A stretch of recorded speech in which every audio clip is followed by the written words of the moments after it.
We're back again. We had episode 5 last night. Now we've episode number 6. But this episode is all about the All Ireland Intermediate and Junior Championship semi finals. And I know the two girls were there 12 months ago and got over the line and got into Croke Park. They know exactly what it takes to win those semi finals and know just how nerve wracking they're going to be. And when you look at the games that are down for decision this weekend, it's going to be a helter skelter affair to say the least. We'll start first with Laois and Monaghan, the game that will be in Glennon Brothers Pearse Park on Sunday with a 2 o'clock throw in. Laois, Monaghan, two fantastic teams, have had history with the other. They've met in the league over the last few years. In 24, it was Monaghan with a big scoreline on home soil. In 23, it was Laois with a big margin on home soil. And you have to go all the way back to 2013, the last time these two teams did meet in the quarterfinal. They met in the quarterfinal stage of the senior championship that year, the last time they've met in the championship. And it was a very, very big win for Monaghan that time, as they went on to contest the All-Ireland senior final that year, losing by a single point to Cork. Looking at these games, I know, Joanne, you've played Laois this year. You know what Laois are capable of. And then you look at Monaghan just from the Ulster perspective. Like, it looks like it's going to be very hard to see who's going to advance. And from a Laois perspective, I know they needed extra time to defeat Wexford in the quarterfinals. They might need extra time to get over the line against Monaghan. Yeah, again, we've only met Laois this year, like, and I have to say again, like, I was very impressed with them, but like you said, the way Monaghan are I suppose turning up the heat from the Ulster campaign right into the intermediate. Now, obviously, again, we don't know what the situation was against Wicklow and having that loss, but I feel like I think I mentioned this before. It was a really, really good time, and I suppose a risk-free loss and a good kind of, I suppose, kick up the ass before the I suppose really meaningful games in a way. So I reckon it's definitely going to be a good game, and I think, I suppose, when you get to this level, we've just mentioned on the previous episode, anything can happen in ladies football, and I really do think in the intermediate championship alone, there's a lot of very close teams. So I think these games are going to be very hard to call.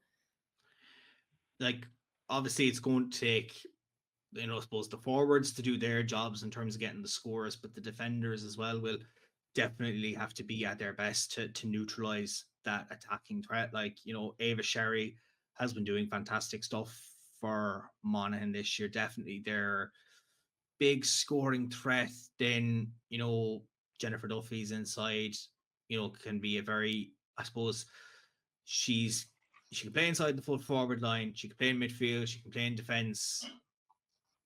I don't even think she'll know where she's playing on Sunday until the throw in. We'll hear a bit from her just in a few moments' time. But like, they're very strong attacking threat, but they're good in all areas of the pitch. Like the two Garlands, like one week they can be in defence, another week they can be in the offense. Like, they can just turn defence into attack and really lead the Monaghan charge. But then the likes of Mo Ernie and Emma Lawler have been Trojan players this year. Like, I think we've spoken about Mo countless times, just with how influential and impactful she's been for Laois. And I think the way they got over the line against Wexford will definitely stand to them now going into this game. But like you said there, like, Joanne, when you went in and played Laois this year, you haven't had history with them, well, in more recent times anyway.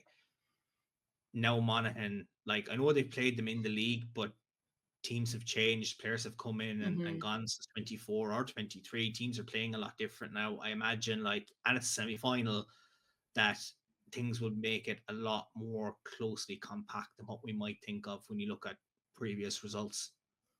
Yeah, and I think it's actually going to be a very interesting game matchup wise. Like you've mentioned, like Laois are very, I suppose, like tall and physical, and I suppose you wouldn't necessarily say really nippy team, whereas Monaghan, I suppose, of that, they're quite smaller, they're a lot more agile.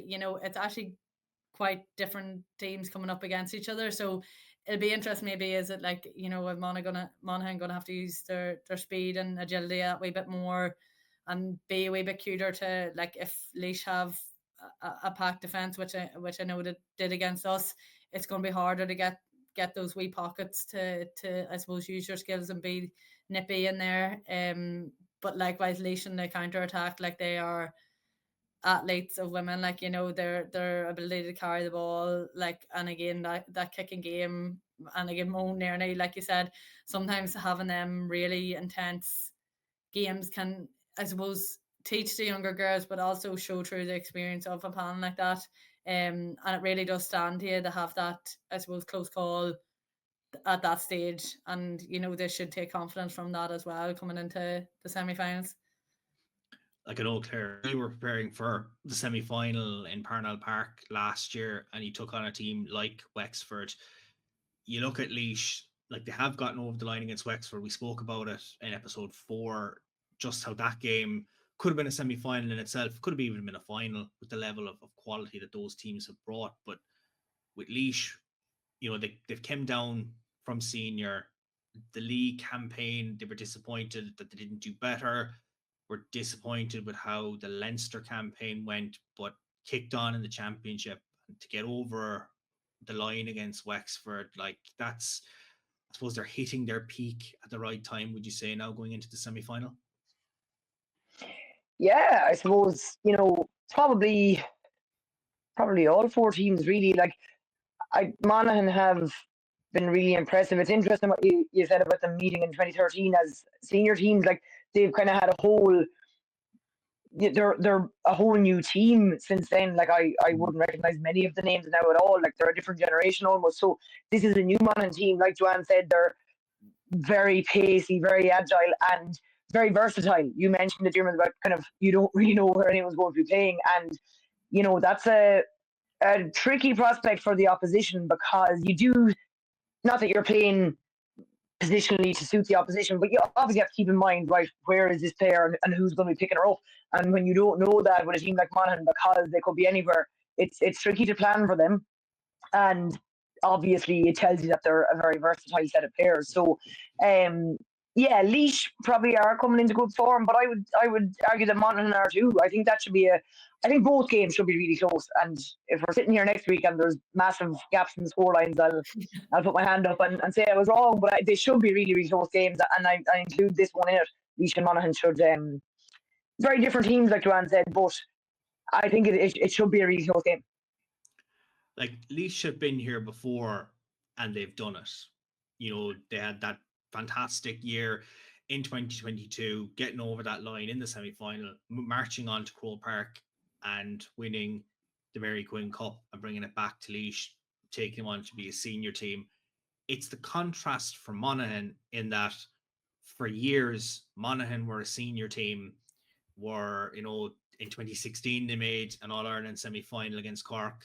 Like, they have definitely real history against Cork and want to get revenge at some point against them, having lost in semi-finals and All-Ireland finals against them. Like, they won back-to-back senior All-Irelands in 96 and 97. Like, Monaghan were an incredible senior team for years, and they were constantly battling. And since they've dropped down into the intermediate grade, they've been looking to get to this point, looking to get back to an All-Ireland semi-final. But it's new ground for them in the intermediate. They've never won the intermediate, and it's definitely been a long time.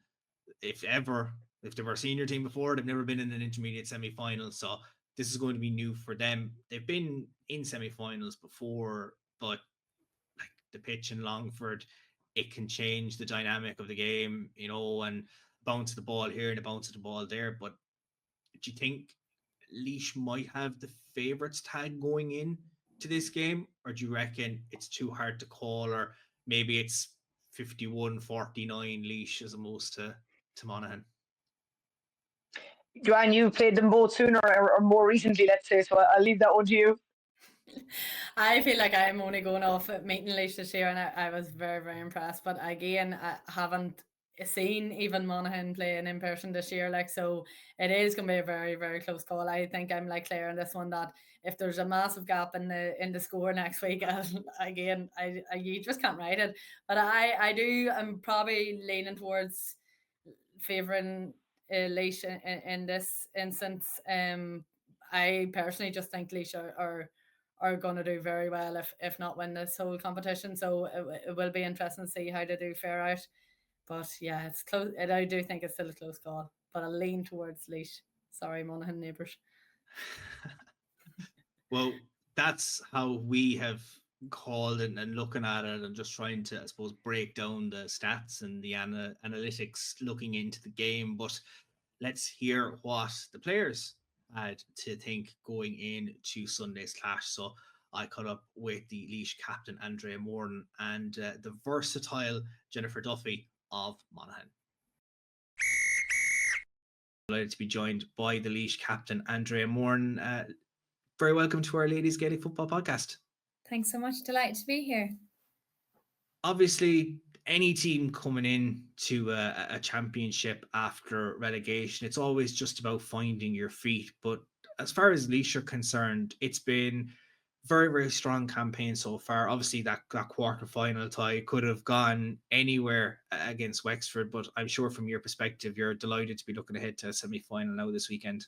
Definitely. I suppose last year we were really disappointed to be relegated, and we wanted to come in this year, with new girls in, some girls stayed on, a lot of players back as well. So we really wanted to, regroup and develop a lot of players. And I suppose the league, it was a bit up and down for us, and we got to the Leinster final. We were quite disappointed with our performance on the day, but I suppose our All-Ireland series, it's been positive so far, and with each game we have been improving. Don't get me wrong, there's still bits we're working on and trying to improve all the time.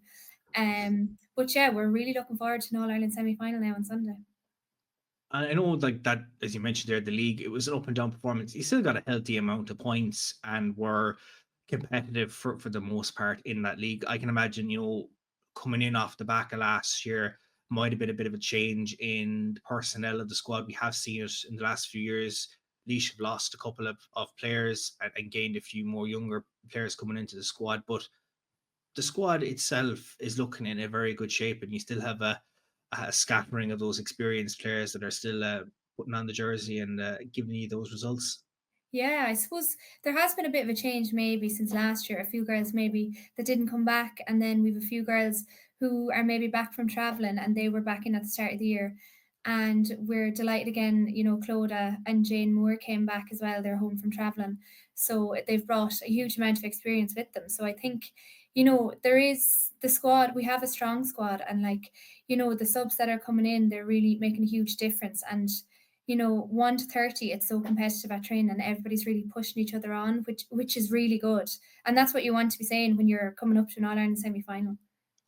I'm sure there is disappointment and hurt, not only from that relegation game last year, but I suppose with the way the league went, and then obviously, as you mentioned, the Leinster final, just not getting over the line there. But you've turned all of that into fantastic performances since you've got into, say, the group stage action, and then turned it into the quarterfinals as well.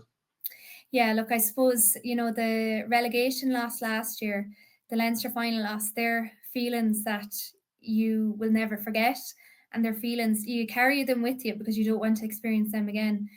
I think from all of those matches, from the league as well, we've taken huge learnings, and we really are good. We have to watch back, we look back at video of the different matches, and we really listen to what we need to do, what we need to change in order to get better. And I think it's credit to the management and a credit to the players that everybody's really open to reflection and to building on a better performance. In terms of your opponents now on Sunday, Monaghan, you've played them in the league over the last few years. Monaghan had a great result in 24. You had a great result in 23. You have to go all the way back to 2013, the last time that you would have played them in an All-Ireland Championship series. That was when you were both senior teams in quarter-final action. Now you're both intermediate teams looking to try and get to an All-Ireland final and try and get back to senior status. Have you seen much of them this year? I know it's been a while and you can't really say, well, look, last year we played them when there's new players coming into the squad and things are changing and stuff like that. And even the tactics, you might be playing different ways, and Monaghan are playing differently as well. So have you seen much about them? They still look like a very strong team. Yeah, look, I remember being in the stand in 2013 watching that match, and even last year and the year before, the panels have probably hugely changed since the last time we've been playing them. So we wouldn't be overly familiar with each other, but I suppose you're following all the teams the whole way through the championship, so that they have strong players up front and that kind of thing. So we will be doing our work on Monaghan coming up to Sunday. I know another game that you would have watched would have been the 22 final in Croke Park. Like what a day that was for Laois ladies football to get over that line and to win an All-Ireland championship. But from your own perspective, obviously you missed out on that occasion. So what would it be like for you this year to get the chance to, I know you've played in Croke Park before, but just to come out on All-Ireland final day and even to do it as captain? Yeah, I mean, it was amazing following the girls in 2022, and watching them win it was unbelievable as well. It was so special, and they brought such pride to the county. Obviously you look back on that and it's something you wish you were a part of, and it would be great to get back to Croke Park, to get to an All-Ireland, and to experience Croke Park again. I suppose I was lucky enough to get to experience Croke Park in the league final, but we have a lot of girls now on the panel who maybe have never played there. So it would be a huge experience for us, and it's something definitely we'd relish and we'd love to get there. And I imagine to be given the honour and distinction to captain your county as well was something that you took with both hands, and you've definitely enjoyed since getting that phone call or message in training. Oh yeah, sure. It was a huge honour, I couldn't believe it. I was delighted, and it's a huge honour for my club as well and where I'm from, Ballinkill. But yeah, it's something you dream about as a child, something I definitely dreamed about as a child. And, there's so many girls on the team who would have equally, could have been captain. And it's just, they're such a good group of girls to be able to work with. So it's a huge honour for me. You look at some of the girls in the team, we just take the sharpshooters that have been just performing this year, likes of Emma Lawler. Lawler's been absolutely fantastic. And you talk about someone who's been performing over the years, Mo Nerney, like we've said it countless times on the podcast today, like just the years of service that she's given Laois, and like those are two players that, like, if they can get the service on Sunday, like, it's going to give Monaghan a very tough time of things to try and defend players to that caliber. Definitely, the experience that Mo brings is unbelievable, and Emma as well. They're just they're such clever players, and the pace they go at, they're just unbelievable. And they're surrounded. Ava Galvin's in there as well. They're just flying it at the minute. And I suppose the other side of it as well is that the forwards work so hard up there. Their tackles there getting in up there as well. It makes life so much easier for the backs as well when they are doing that. But yeah, they're the players you want on the ball all the time. And I know when Joanne played you in the group stage from Fermanagh, like that was a tough game, and she said it after, like just the way that he plays, like obviously coming down from playing senior level, like you have had that experience and playing the grade up, and it's definitely stood to you. And obviously I've just name dropped the two girls, but there's 13 other players on that pitch and plenty of players that have come off the bench that can really change the game. And we've seen it the last day against Wexford, like it was nail biting toward the end. You went to extra time, but even in that second half of extra time, I know if it was just the fitness levels that are in your squad at the moment or whatever happened, you just shone to get over that finish line. Yeah, I suppose like when you're playing senior, the step up is huge, and like you don't get a minute on the ball. So like we really have been working on, intensity, getting hands on all the time. Especially against Wexford, like you were saying there, the difference that the subs have made. Like Lauren Carney came on, she scored the equaliser. And then extra time, Mo really drove us on. You had Jane Moore in the middle of the field who worked tirelessly the whole 90 minutes. Like she was unbelievable. So yeah, it's just, there's good experience on the pitch. There's good youth as well coming through. So Lauren is no relation to myself anyway. Put that out there. Same No. surname, no relation whatsoever. It's a trip to Longford now for you guys this weekend. It's a very tight venue. The pitch can be very close. I've spoken to players that have played there in the past. Like it's, it's 60 minutes from separating you from a trip back to Croke Park and the ultimate heartbreak. You look at Monaghan, they've been there before in senior semi-finals. You've been there before. You know what it's like to get over the line in a semi-final. But regardless of form coming into this, obviously you've been fantastic in the intermediate this year. Monaghan, they had the loss to Wicklow, but they bounced back against Clare. Like, it really is shaping up to be another nail biter. And, I suppose, not to jinx it and not to put more pressure on you as a team, but you could be looking at another stint of extra time.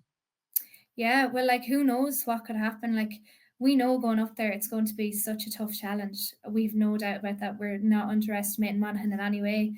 And I suppose going up there, we have to play, if we're going to win, we have to play our best. We're going to have to throw everything at it. And I think the last time maybe we played there could have been 2021. So it is a nice pitch, and the stand is nice as well. But yeah, it will be a tough game, and it could go to extra time. Who knows? We could be, it could be, a nail biter end to end. You could have a fantastic performance inside the 60 minutes and be gearing up for a trip to the capital in early August. But look, time will tell. We can't obviously predict it now, talking at the early stages of the week. But I'm sure whatever happens from the neutrals' perspective, listening in, I think it'll be a great game to watch. And I'm sure that fans of both Laois and Monaghan will definitely be on the edge of their seat if it does go all the way to extra time again, if it's anything like your game against Wexford. But Andrea, thanks very much for coming on to our Ladies Gaelic Football podcast this week, and wish you all the very best of luck in the semi-final on Sunday. Thank you so much. I'm delighted to be joined by Monaghan's Jennifer Duffy. Jennifer, very welcome to our Ladies Gaelic Football podcast. Thank you very much for having me. In terms of semi-finals, not every year Monaghan have made an All-Ireland semi-final. So what's the buzz like in the county going into the weekend's clash with Laois? I think it's kind of going a wee bit under the radar. You've seen the men's got knocked out there, and people are nearly getting rid of their signs and buttons. We're kind of saying get them back up. So it's been going under the radar, but no better for us in our opinion. Because, like I said, it's not every year this has happened. The last time Monaghan were in an Ireland semi-final was way back in 2016. That was a senior semi-final when you were in the heights of the senior grade, and you lost to Cork that day. Very narrow margin as well, and Cork, of course, going on to win the All-Ireland that year. So in terms of the growth and development of the sport in Monaghan, it's a great achievement for you to get back to reaching these heights. Yeah, definitely. The past 2 years when we were in intermediate, we've been knocked out of the quarterfinals. So we definitely say that this year we were pushing on to get that step further than we were every other year. So yeah, we're happy to be where we are at the minute and just taking every game as they come. I know there's been a lot of hurt in Monaghan over those years. You mentioned there just trying to get to this stage when being in the intermediate grade. In terms of how the championship has gone this year, you started with a win against Cavan. That was hell for leather game, fought tooth and nail to get the result. Then went down to Wicklow and suffered a defeat in that game.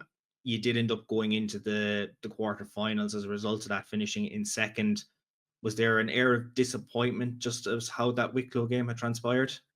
Oh, 100%. It was not what we were looking for. We were going down there hoping for the win, and I just think on the day it just wasn't for us. We lost 2 girls in the first half, and we had a few girls out with injury, so we knew going into it that it wasn't going to be an easy game, and Wicklow definitely put it to us and came to a shock to the system more so than anything else. And yeah, now we were very disappointed after even going in at half time. We were like, we really need to buck it up here, and unfortunately on the day we just couldn't do it. Wicklow were a great side, and we probably didn't expect that, so they came at us all guns blazing, and for them it was a great victory, and for us it was just devastating. You then obviously had to go down and play Clare, going in, of course, as the second seed in the group and going into that quarterfinal draw.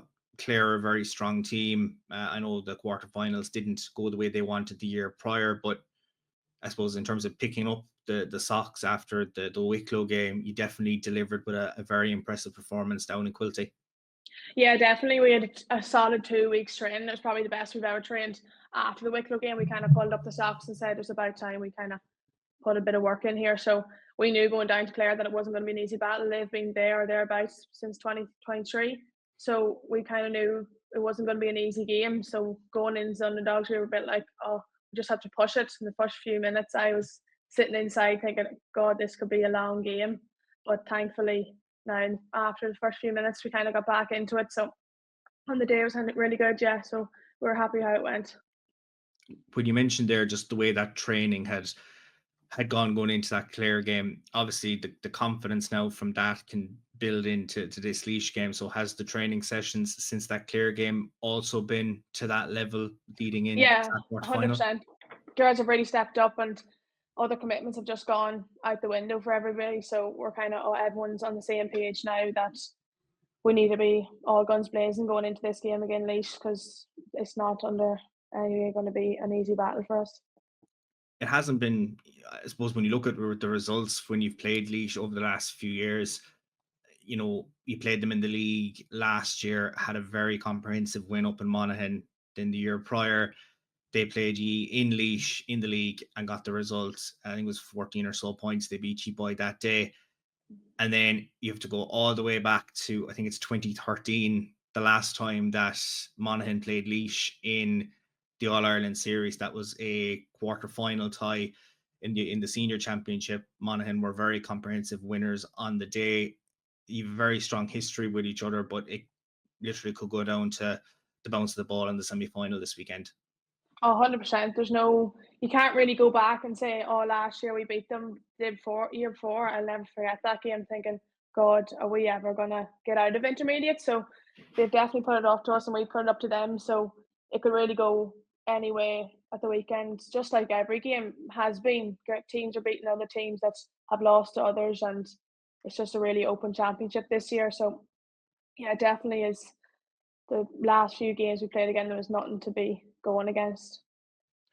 Because like for yourselves, you know, Monaghan have never won the intermediate championship. As I alluded to, you know, you were a senior team for a long time. Even for yourself growing up watching Monaghan ladies football, you were a senior team. You had gotten to an All-Ireland final way back in, I believe, 2013. Obviously, I mentioned that 2016 game against Cork. You know, Monaghan had won the senior championship in back-to-back years in 96 and 97. You know, there is a really strong history of ladies football in Monaghan. And while, you know, you're trying to get back to that stage, so like, what would it mean, you know, final whistle goes on Sunday, you get over the line against Laois and you're looking ahead to an All-Ireland final in Croke Park?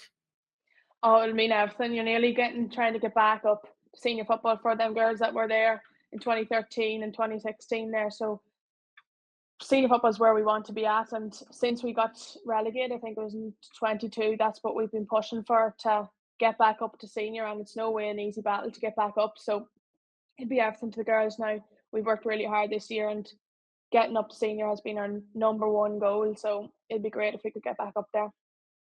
Because you're one of the, if you want to call it, the newer crop of players since 2016. You know, Monaghan were constantly battling to try and reach those heights again. You came into the squad in 2019. It was probably a bit of a different way to make your inter-county debut. You were a minor that year, and then Monaghan were in a relegation playoff, and you were very much thrusted into the deep end that year. Yeah, that year was the first year we were kind of introduced into the senior panel, and Ciara Murphy at the time had took us for a few training sessions. We were really pushing for the minor All-Ireland that year, so they were happy enough to let us sit back until that was over, and it kind of went on till the end, just the start of August, and then we got thrown into the deep end. Then they're like, will you come along to the relegation game Westmeath?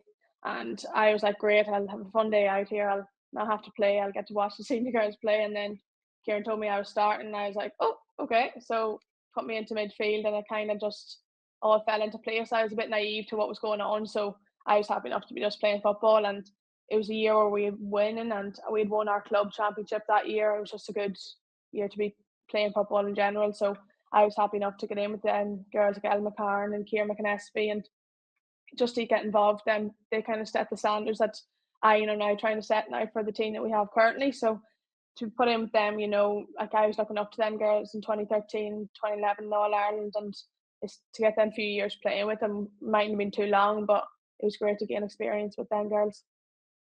Like mentally, what goes through your head when you're going to that game as such a young player? You're thinking, look, I'm just here to help out the squad as best I can, and you're just told, oh yeah, by the way, you're starting today. Oh, I didn't even know what was going on, to be honest. Like my mom drove me to the game and she drove me home, and I was just thinking, oh, it'd be nice to have it. When he said it started, like, you didn't really know. I didn't understand what it meant to them to win. And during the game, I was just playing the way I'd played with the minors, and I was lucky that we got on so well that year that I was a bit of a confidence boost. So I was happy enough to be playing in, and probably a bit proud of myself to be just saying, oh, I actually can get started on this team. The mammies in Monaghan do a great taxi service. Of course, I was talking to Amy at the launch, and her mother says travelled the length and breadth of the country. When you mentioned it there, like looking up to those girls who came before you in 2011 and 2013 and so on and so forth, that have worn that Monaghan jersey with pride for years, like what does it mean now for you to be that leader wearing the jersey and just trying to get Monaghan back to where you believe that you should be, where you're playing senior football once again? Okay, it's a great achievement to be playing for your county, and I'm kind of lucky that I'm in with the group of girls that I'm in. Like, we're all really close and we get on really well, so we're lucky that we have that behind us. And any day you get put on a Monaghan jersey is a great day, whether that's in a challenge game, league game, championship. So to be even playing for Monaghan is really good for me. What would the feeling like then to play for Monaghan in headquarters? Oh, it'll be something else. I think I played there when I was 12 for Camogie, but I haven't been there since. And we've been lucky that the Donegal ones were there a few years ago in the All-Ireland final, so they'll have that wee bit of experience if we can get there. But for 99% of us, none of us have played in Croke Park before, and especially in a really important game. So it'd be unbelievable if we could get there. But obviously you want to win when you're there too. And obviously Laois is the barrier that you'll have to get over on Sunday first to achieve that dream. But Jennifer, thanks very much for joining us on the Ladies Gaelic Football Podcast this week, and we wish you and Monaghan all the best of luck in the semi-final on Sunday. Thank you very much for having me. Now you're looking at the second one, Tyrone against Westmeath. Last year, Leitrim beat Tyrone in the All-Ireland final, and now Tyrone have to get a win in Leitrim to book their spot in Croke Park this year. And they have to do it against a Westmeath team that they blitzed in the group stage. Like, I know you've talked about them, Claire, that you were, Westmeath were like a team that you were saying they'll do really well. And you obviously mentioned there, like, if there's a massive gap in the scores, you'd be very surprised.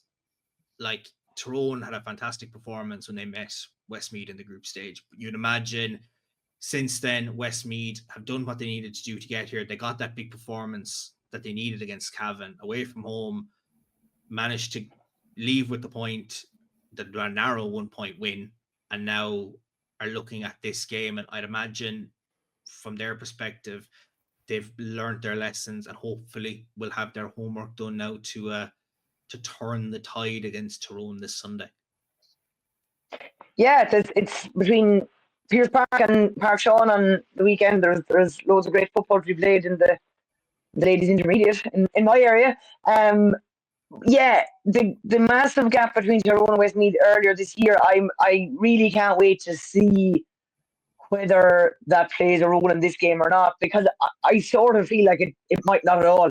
I don't know, like, maybe for Tyrone it'll be hard to set aside, maybe not, but set aside the fact that they significantly beat Westmeath. For Westmeath, they'll know what Tyrone are capable of, but equally, I think they'll be looking at it as we've played a lot of football since then.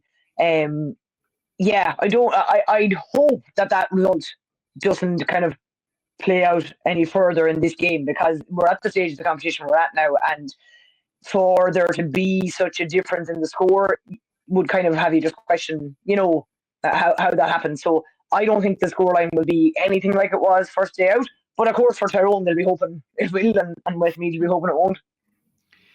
Because no doubt Westmeath have looked at Tyrone's performance against Fermanagh, and likewise Tyrone have looked at Westmeath's performance against Cavan. Like, you look at Westmeath, like, they have a lot of very, very good forwards. They have players, like I said, that have been there in the past. Like you're looking at a Westmeath team who, you know, they got over the line in 21, didn't go the way they wanted in senior, dropped down, and in the last 2 years have suffered back-to-back quarter-final defeats. Now they're looking at an All-Ireland semi-final. It's been a few years since they were last in one. They did enough to get over the line way back when.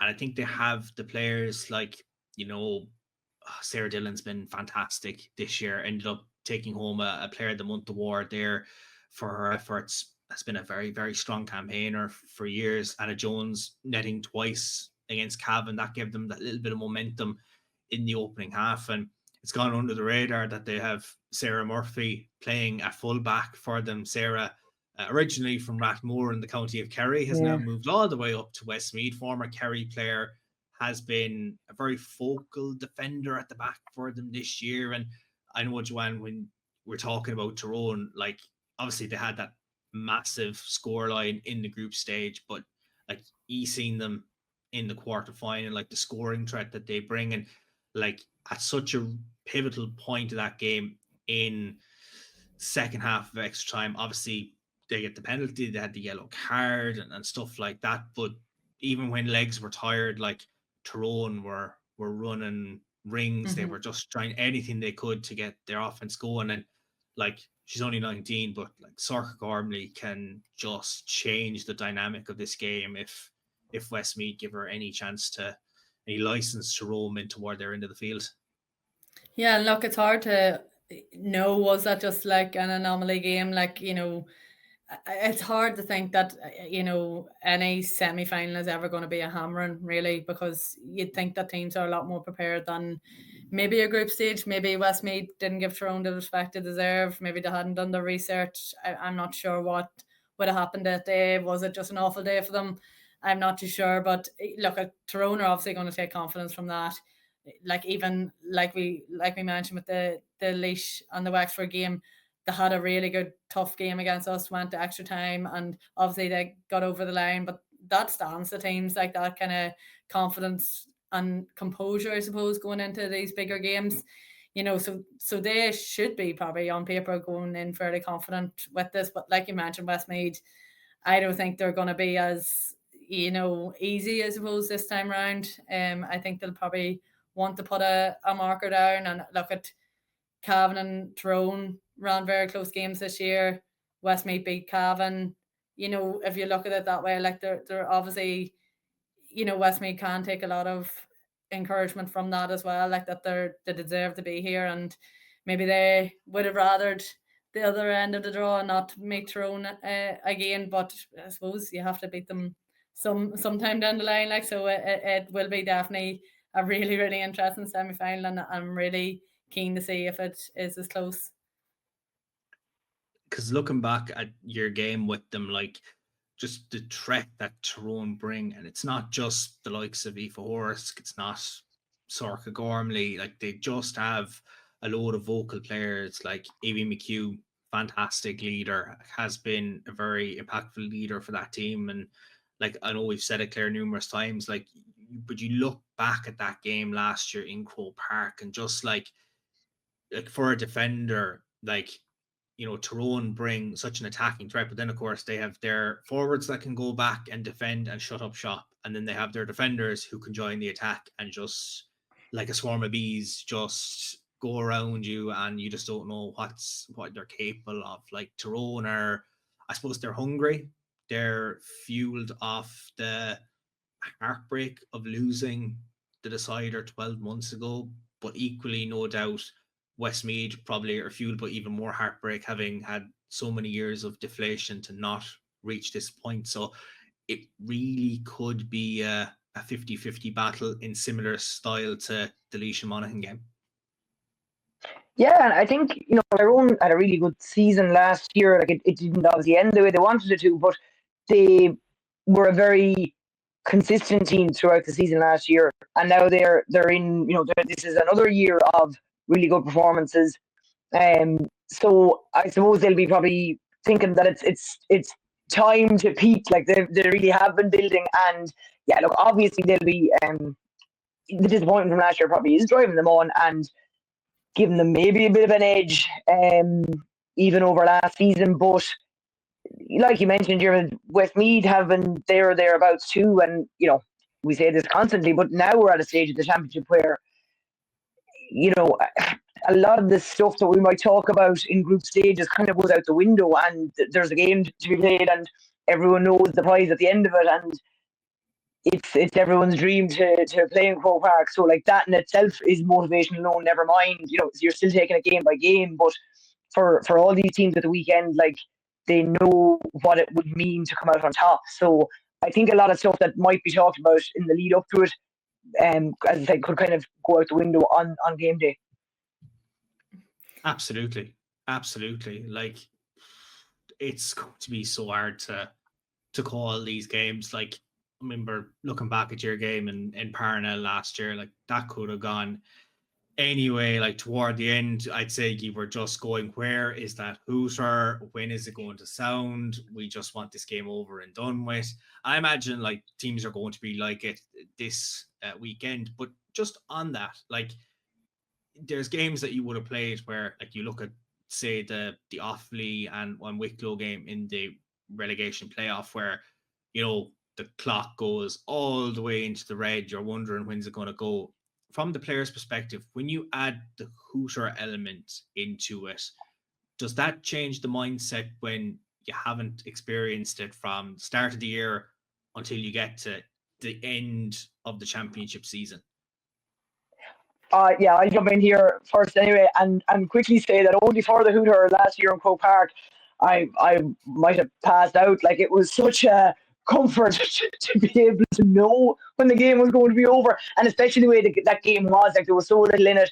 Tyrone probably had more of the ball than we did in the last, I don't know, felt like 40 minutes, but probably 2 or 3. And the hooter, I've talked about that feeling of relief at the end of the game before, and the hooter was the main reason for that. And it's huge. Like I don't know how different football would have been over the years if the hooter was a regular, like if we had it in every game, because it was just so good to know that there was this much left. And equally, I suppose for Tyrone to have looked up and thought, well, we still have a minute. It's there, like to kind of hedge your bets and be able to say there is time or there isn't time or hold on, we're nearly there. The hooter is huge. Like I'd love to have had it in more games. But yeah, it was a great friend of ours last August 4th. I agree. I felt sorry, Jeremy, but I felt it actually in our final against Louth last year too. It's a lot easier. Like again, like most teams and most managers train scenarios like, you're 2 points down with 2 minutes to go, blah blah blah.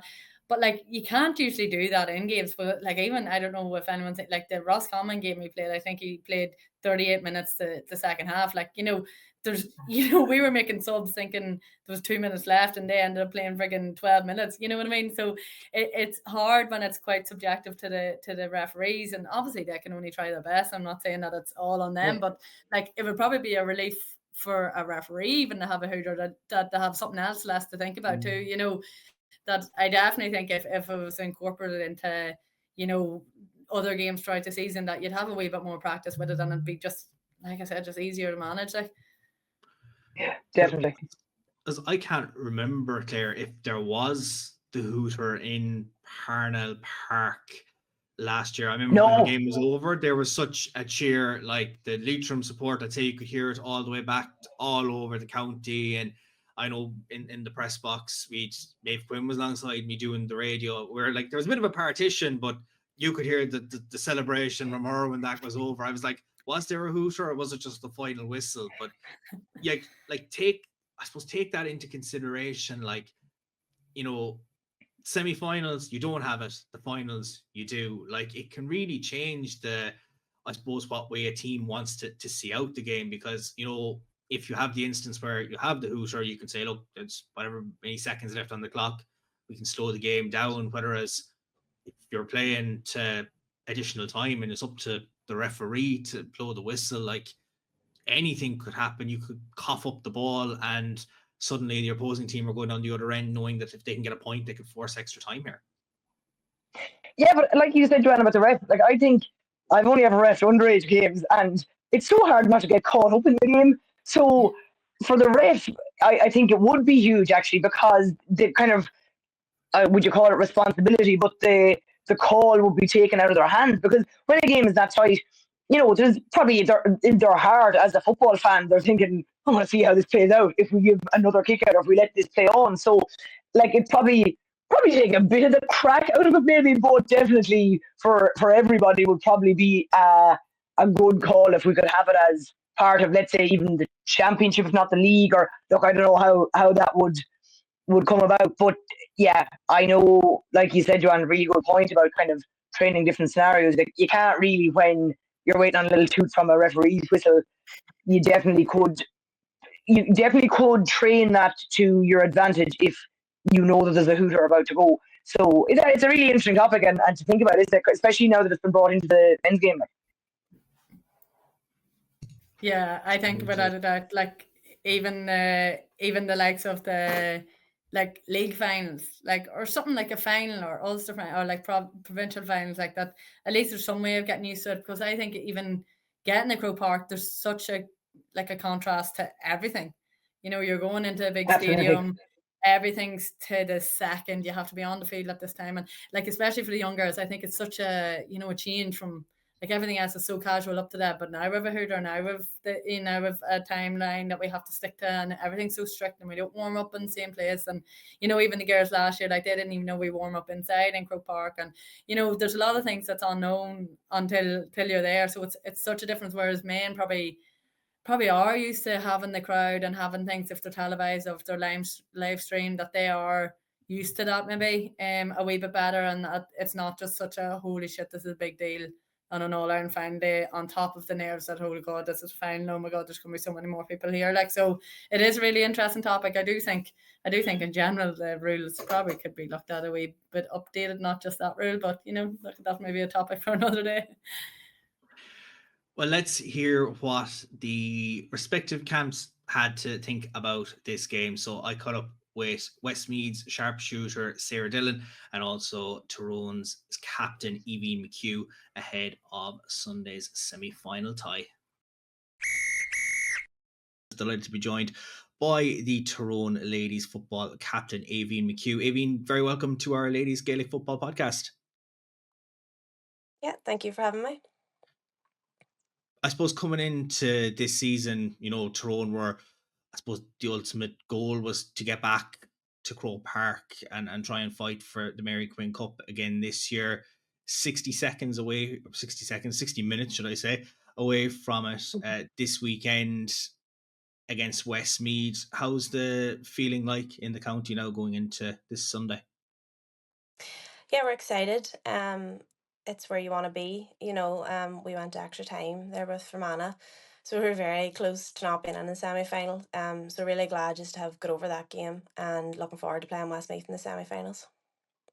I suppose it's been a few weeks since that Fermanagh game, but I imagine a game that goes all the way to extra time, you'll take any bit of extra recovery that you can get. It was a game that was on a knife edge, and then it's the second half of extra time that you managed to get 2-1 from Sorka Gormley that just really swings the game in your momentum. Yeah, no, definitely. It was a really tight game, obviously. Really hard the whole way through. Extra time was tough, and Fermanagh were a really tough battle. So yeah, we'll be glad of having the weekend off. Last weekend off, and going into the Westmeath game, hopefully fresher and having recovered from the Fermanagh game. In terms of the championship, I know the league didn't go the way you wanted in Division 1 this year, but I imagine you took a lot of it into the Ulster Championship, beaten in the semi-finals. But since we've got to the All-Ireland series, Tyrone have shown exactly why they got to an All-Ireland final last year. You've been very, very impressive. The most impressive performance that you had to date was probably that Westmeath game in the group. But I imagine even though it was a very one-score game, in terms of the way that you were just so clinical in front of the post that day, I'm sure that you're expecting a much tougher display from Westmeath now this Sunday. Yeah, definitely. The group game that we played Westmeath in obviously wasn't knockout. We were both through, so I think you can't read into it too much. It's very different going to play a team in an All-Ireland semi-final when obviously there's a place in the final to play for, and you're the only team in between it. So no, we know that that probably wasn't the full Westmeath that we saw that day, do you know, and we know it's going to be a different game. So yeah, it's still good, you know, to have some good performances there throughout All Ireland for us ourselves, to build confidence on. But no, we know this is a different Westmeath side coming. Absolutely, and I'm sure Westmeath, for years they've been trying to get back to Croke Park, and no doubt you'd want to be getting back there, as I mentioned, from 12 months ago. Just on that, you know, for any team that I suppose loses an All Ireland final, it's that pre-season. You want to go back in, you want to, I suppose, set the goals and set everything. Was getting back to Croke Park this year number one, or was it just trying to be as competitive as possible for 25? It's like the championship's obviously your main goal when it comes to it, you know. And it was really tough last year, like that All Ireland final. We have retained a lot of the same girls, and so we have a lot of the same girls playing now, and it was really really tough. So obviously it's your goal, but it's just particularly a pre-season. It's so far away, and we were all very aware at the start of the year how hard it is to get back to an All Ireland final. Do you know, it's a long road. Um, so yeah, to only be one step away at this point is really good and positive for us. But yeah, that was one of the most disappointing things last year. Coming away from the All Ireland final was just how tough it was to get there in the first place, and to have that road ahead of us again. I know, as you said, there is a lot of girls that were there last year that will be aware of the preparation now for an All Ireland semi final, and the pressures that go with it. And look, everyone's going to be nervous going into games, and I suppose having that extra year under your belts. And when there's younger players, as I mentioned, like Sorka, like her performance in that Fermanagh game, Joanne alluded to it on the podcast, that you'd think she was a girl in her mid to late 20s that had been around the scene for years, and she's doing things at such a young age. And it's probably great to see from the player's perspective that there's girls that put their hands up at such a young age to try and get you over the line in those very, very tight scenarios. Oh yeah, definitely. Saoirse is really exciting, obviously, to be coming through. We all knew that when Saoirse was coming from minors last year.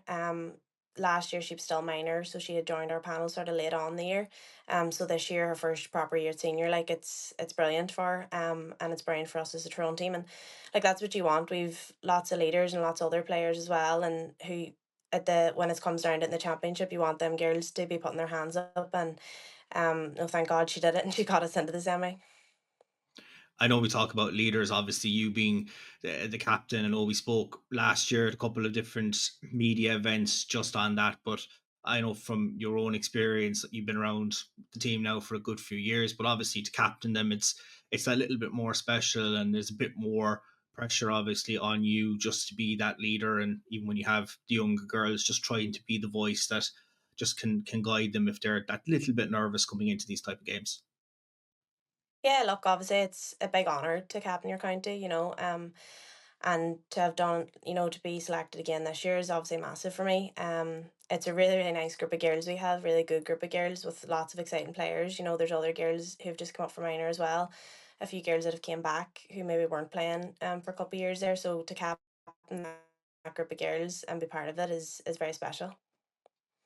Seeing the way that Tyrone have played, like you're exciting 1 to 15, and then obviously you have the finishers that can come on and just add a little bit extra to it. And even saying it to Joanne after that game, it was like, well, you could put someone on Sorka and then she'll turn around, she'll put a score over on her left foot. If you think she's going to be on her right, then you've plenty of other players that can put their hands up for the scores, yourself in midfield that can win the ball. But even your defenders, like the way that you can turn defense into attack. And even when you got the penalty and you were trying to build on that lead, you were limiting what Fermanagh could pose the threat, and then all of a sudden you're going down the other end and you're getting the scores and you're managing to see out the game. So I'm sure you can take all those learnings and all those positives and be able to turn it into an ultimate performance now against Westmeath this weekend. Yeah, hopefully. As I said, Fermanagh was a really tough game. Like I think everyone's aware of Fermanagh's threats up front as well. And so, you know, it was a really difficult game. It was a tough game. It was a good game to prepare you, and you know, and a good game in the championship going into an All-Ireland semi-final to have come out the other side of. It was probably a lively game and, up and down and good for supporters as well. So yeah, look, it was a tough battle, but hopefully we'll have learned lots from that battle. From the neutral's perspective, watching it, it was just a fantastic game and a fantastic advertisement for ladies football in general. I imagine from your own perspective, playing it was helter-skelter, heart going 100 million miles an hour when, you had the advantage and Fermanagh had the advantage. It just was the lead was changing as the game went on and stuff like that. When we're touching back on Westmeath and you feel, the original game was the original game. It was always going to be a different narrative regardless of having played the team before. Are you aware of, I suppose, the threats now that Westmeath will bring and maybe the changes that they're going to make coming into this semi-final? Yeah, look, do you know Westmeath have some really good players as well, some really talented players and threats up front. And I'm sure they will have changes coming into it. But especially for us at the minute, we will also be trying to focus on ourselves and learning from any mistakes we made in the Fermanagh game and building on what we have and our strengths as well going into the game. Gaelic games in Tyrone is thriving at the moment. There's been great success so far this year, and I know you'll want to get silverware and another crack at Mary Quinn this year and trying to get back to headquarters. It's what every footballer wants to do. They want to get back there and they want to just try and bring success back to their own county. Which I suppose it's so close and yet so far for teams when they do get to the semi-final. Looking at 12 months ago, you were in the semi-final and got over the line. I'm sure you'll be drawing a lot from your own experience. As you said there, you will be focusing on your own game, preparing as well as you can for Westmeath. And I imagine just trying to build on the experience from last year with all those girls that were there 12 months ago and just trying to put in everything that you can against a very tough Westmeath team, because I imagine it's going to be a fantastic achievement for you to get back to the All-Ireland final this year. Yeah, look, we're not looking past Westmeath. We know we're in for another tough battle, but that's what championship football is, and that's what it's for, and it's class. That's the exciting part. You're going every training session now. It could be our last week of training. You don't know. You can't take anything for granted. To still be out and training this time of year with that group of girls is what you want. You've achieved something just to get there. So we'll be buzzing going into the game. I think a lot of our girls do quite like the knockout football. We like the excitement of it, and as a footballer, it's where you want to be. Absolutely, and God only knows what way we see this game going. You could be looking at extra time with a team like Westmeath. It's a semi-final, it's knockout football, it's the 60 minutes that can define a player's career to try and get them into Croke Park or send you home, and you're looking at another pre-season for and going ahead again for 2026. But Aoibhinn, thanks very much for coming on our Ladies Gaelic Football podcast this week, and the very best of luck to Tyrone this weekend in that semi-final against Westmeath. Thank you. Thanks very much for having me. Delighted to be joined by Westmeath sharpshooter Ciara Dillon. Ciara, you're very welcome to our Ladies Gaelic Football podcast. Hello, how are you? Thank you very much for having me on. It's been a few years since Westmeath were last in an All-Ireland semi-final. The last few years since you dropped back into the intermediate grade after winning it in 21. You've fallen at the quarter-final hurdle in successive years. What's the feeling like now to be back in an All-Ireland semi-final? Yeah, there's huge excitement among the girls. As you said, kind of last previous 2 years, we lost out to Wexford and Clare in that quarter-final stage. So that was kind of hard to take as well, and we were just trying to push on kind of each year, just get one step closer and progress on. So this year, I think beating Wexford in that Leinster final kind of felt like there was a little bit more fight in the team after the defeat last year as well. So getting to the semi-final this year it's huge, and I think there's a great buzz among the girls, and everyone's just delighted to be in a semi-final position.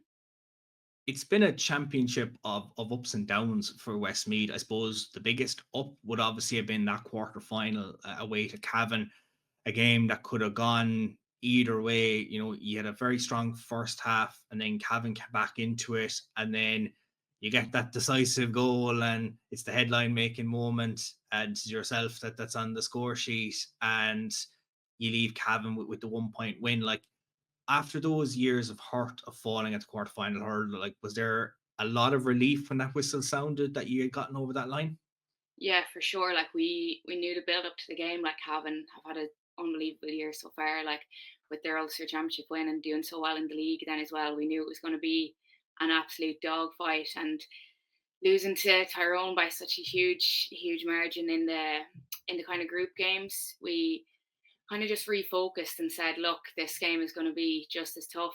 Kind of just got our stuff together, and it was basically do or die. If it was knockout stage at that point, and if we didn't give everything against Cavan, that was the end of our year again, and it was going to be like the last previous 2 years. So I think once the final whistle did go, I think there was patches where we were like, oh my God, are we ever gonna get a score here? Because Cavan came out in the second half and put huge pressure on us, and scored, I don't know how much points before we even got one up on the board. So I think the goals that we did get in the first half and that one then in the second half, I do think the chances we took and taking our goal opportunities really did stand to us in the end, and something that we will be conscious of moving forward. Because I was obviously going to touch on that Tyrone game, because when you had a very strong performance at home to Down, now Down really gave you a very tough opening battle in that game. You did get the points on the board, great way to start the championship. But then that Tyrone game, like, it was very much one-sided. Tyrone winning it by over 20 points. Like, they were very, very strong in terms of their scoring ability. Like, I can imagine the feeling after the game inside the dressing room wasn't great, and it was all about trying to lift yourselves and pick yourselves back up, knowing, okay, look, we're second in the group going into that quarterfinals. Once obviously Tyrone could get over the line in their final game as well, just to solidify that result. But from your perspective, like, what was it trying to just get yourselves back, just to uplift the team after that? Because I can imagine after defeat like that, heads might have dropped going into training, going into that I suppose the lead up to that quarter final against Cavan. Yeah, for sure. Like, we kind of, before that Tyrone game, we just kind of came off a bounce of 5 consecutive wins, including kind of the last 2 league games, the Leinster final, and then with playing Down as well. So it maybe within the team we didn't really, maybe subconsciously there was a bit of complacency there, and it was our first kind of away game in a couple of weeks as well, and we didn't give everything we could have gave against Tyrone, and I think girls knew that as soon as the game was over. Like, we let in some very easy soft goals, and just not playing as well as we could have played, and we reflected on that then on the Tuesday after training. And we just knew there was more in us, and we were kind of just saying, like, we can't allow this to happen again. As I said earlier, like, when we come up against Cavan, if we lose, that's our year over. So we wanted to go into that Tyrone game knowing, yeah, there was more in us. We didn't give us everything, or into the Cavan game, sorry, with the mindset of, we didn't give everything against Tyrone. There's more in us as a team. Put our head down for 2 weeks. Training was absolutely brilliant. Like, it could have been a case where girls, put the head down, didn't give the effort of training, but I think it really, like, switched something within the group. Battles of training were a lot better between backs and forwards, and everyone was just driving each other on. And I think that definitely then stood to us in the Cavan game when it did come to those kind of last few minutes, when we were down by 3 points, down by 4 points at one stage, and had to come back into the game. And it was those evenings of training we were absolutely killing the heads of each other that stood to us then, that we were able to get us across the line at the end of the day against Cavan. So probably the Tyrone game was a huge learning aspect for us as a group, and probably management as well, just as a whole. Like, I can imagine, as you say there, like, when you get so many wins on the board, like, yeah, it can build confidence and can really make a group as well. But I imagine, like, a heavy defeat as well might just be, if you want to call it, a wake-up call for a group as well, to say, look, we need to put our heads down. And as you said, you did that. The training sessions were intense, and you went up to Cavan, and when your backs were there to the walls, you managed to get over the line by the narrowest of margins. Yeah, for sure. And, like, reflecting on that Tyrone game and looking back on videos, like, maybe our defensive structure was kind of a different team. The way they kind of play was different to kind of previous teams we had played against. Like, they have a huge goal threat, and in all their forwards, it's nearly the first thing that's on their mind. And it's maybe something that we didn't come up against earlier on, like kind of in league, well, in the latter stage of the league and in championship as well. So it was kind of just a structural difference as well, of knowing that, and knowing that Cavan as well are a huge goal threatened team. So I think kind of structurally and kind of how we went about for like a setup, and kind of thinking, yeah, these girls, you know, like Sebastian Sheridan, they can score from outside the D, nearly outside the arc, and just knowing that there is a threat of both, you know, long range shooters and goal opportunities from the likes of Cavan. So I think kind of how we positioned ourselves and how we were kind of in that mindset of knowing, yes, this is kind of the threat that we can come up against. So you have played Tyrone, and now through the look of the draw, you're playing them, of course, on Sunday in the semi-final. Having played them and obviously done a lot of soul searching after the game and just trying to pick yourselves back up, and knowing the level of threat and seeing the way they got on against Fermanagh in the quarter final, has there been a lot of learnings now since that you can now take and try and neutralize the attacking threat that they do bring? Yeah, for sure. And I think nearly every team in the intermediate championship this year has been, you know, any team you're going to get, it was going to be a huge battle. Like, I think it's nearly the most competitive in the last few years. I don't think you could really call any game. And with the likes of like Fermanagh doing so well, bringing Tyrone to extra time, it's just huge. You see the huge football ability from so many counties. But with Tyrone, yeah, like, you know, they're absolutely huge threat in front of goal. All they want is goals. So I think from playing them earlier on and seeing so many mistakes that we did make, I think it's a nice way to be able to try and rectify them and give us kind of, yeah, we get another chance at Tyrone, because I don't think we did ourselves justice of when we did play them.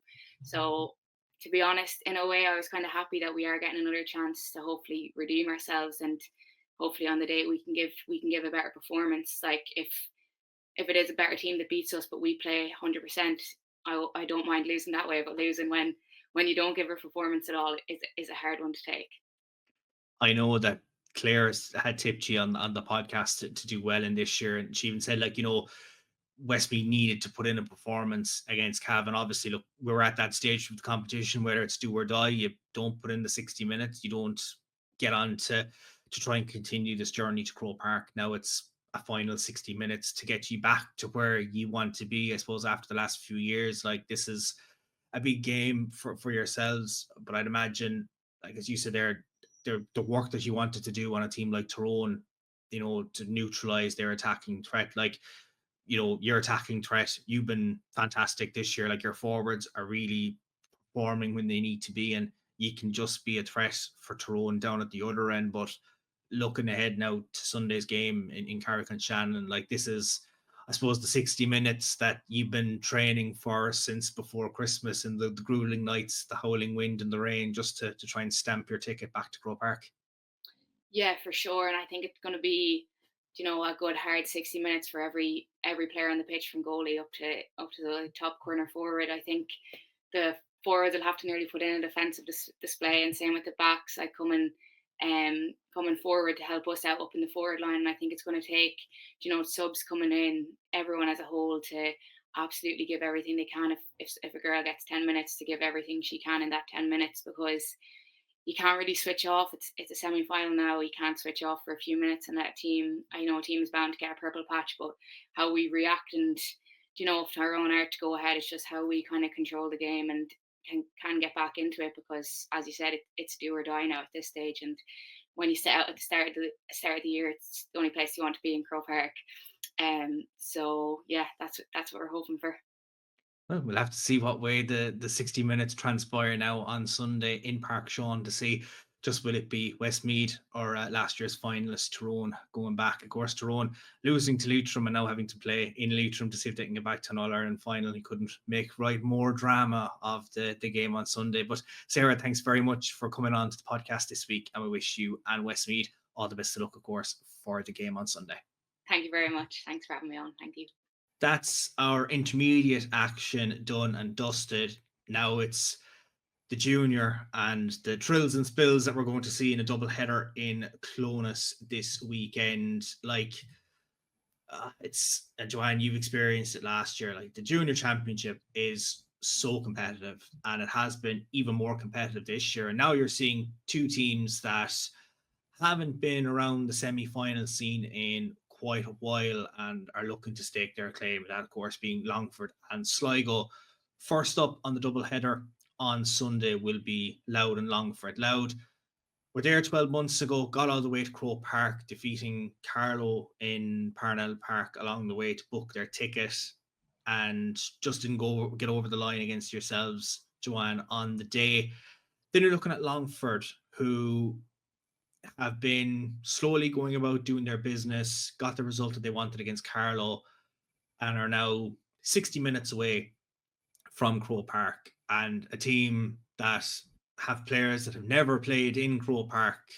It's a big moment for them to try and stake their claim. Big moment for Longford ladies football as well to get into an All-Ireland final. Not the first time that they will be in an All-Ireland final, but looking at this game, Louth are very strong. They're unbeaten, could be going in with the favourites tag based on being a finalist last year and having just a very, very strong run of it this year. I know, Joanne, we've said that you both of you have played at Longford this year in the league. I know you played Louth in the final last year.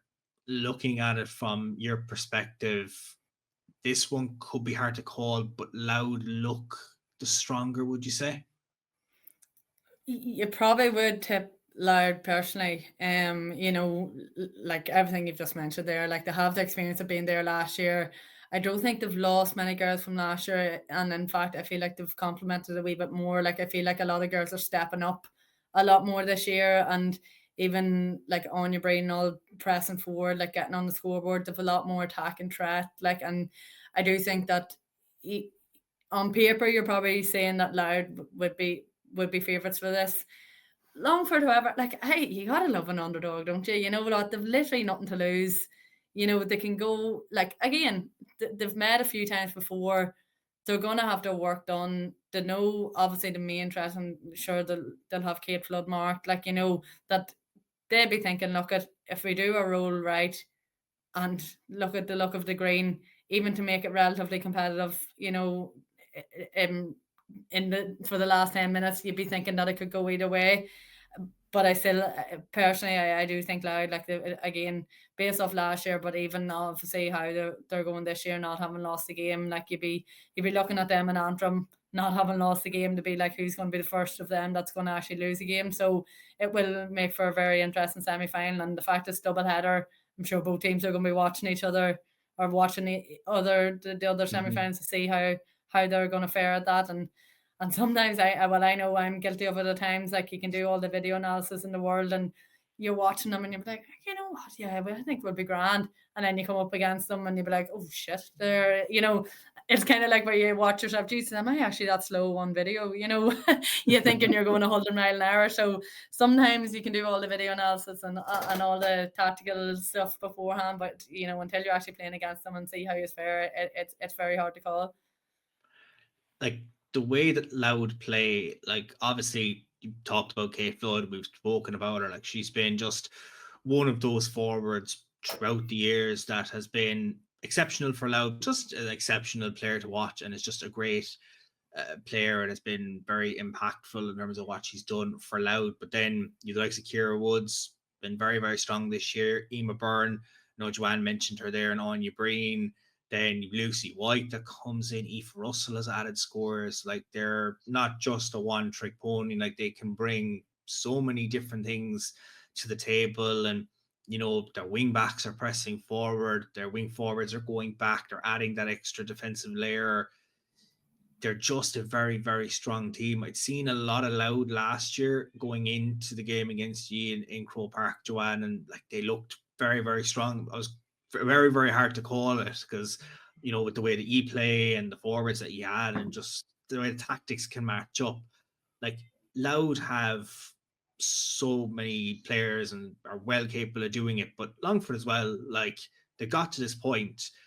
Yeah, Division 4 of the league didn't go the way they wanted, and look, they didn't get to where they wanted in the Leinster Championship either, but look, they've put the socks up. They've put the hand to say, we're here to compete.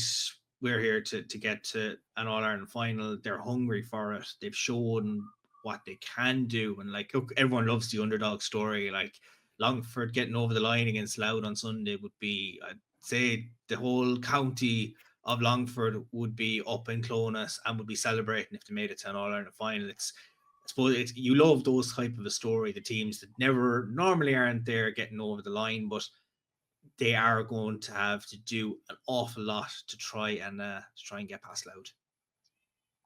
Yeah, look, they will be up against it, but when I think back to playing Longford even last season and then playing them again this season, they've really, really come back into themselves, and the club scene in Longford is really strong.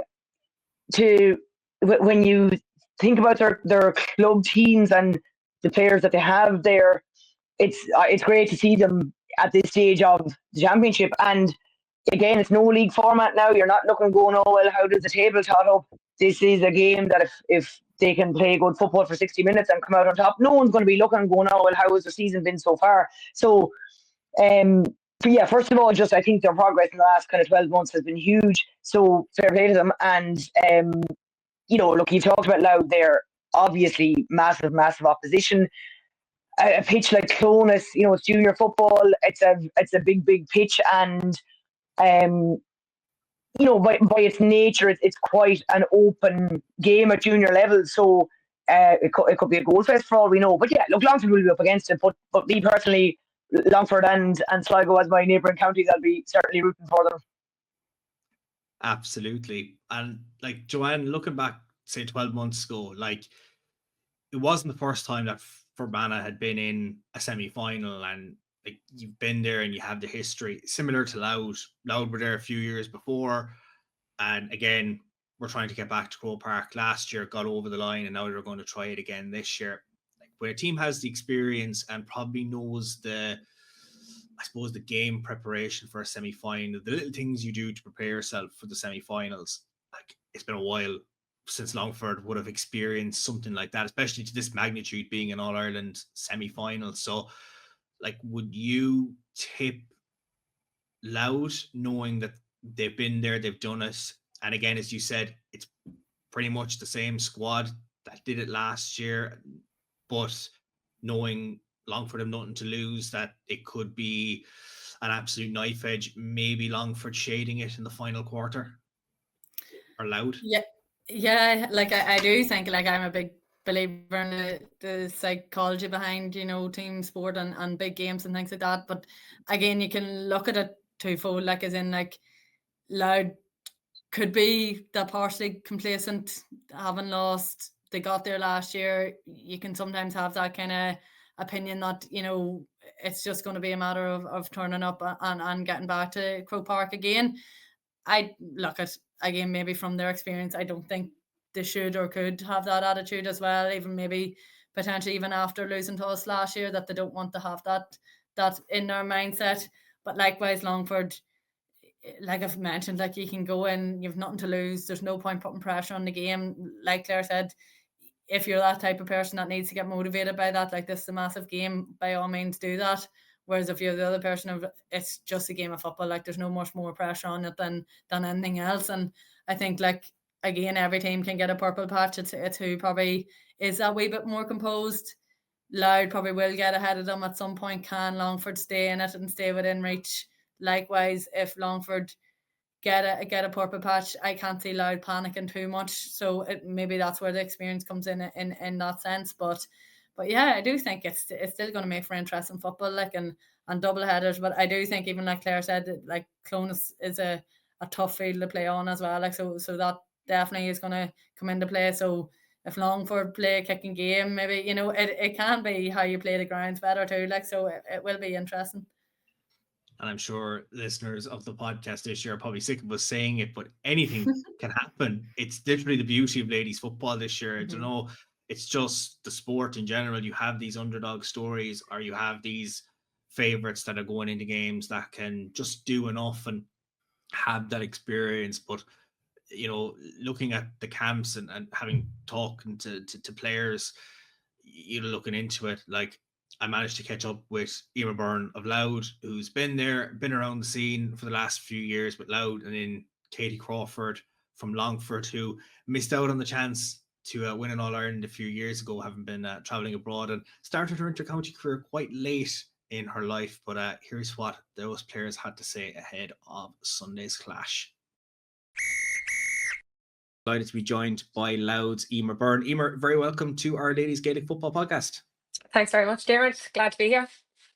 It's been another fantastic year so far for Louth. You've been looking very, very strong in the All-Ireland series, unbeaten now going into this weekend semi-final. I'm sure you can take a lot of confidence from that group stage performance.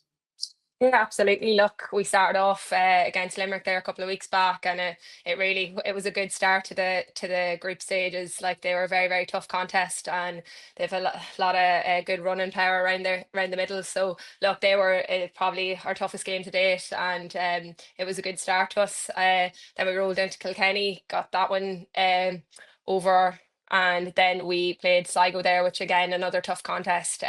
But yeah, enjoying the group stages, definitely. But the main thing is now we look ahead to Longford the weekend, which is going to be another tough contest.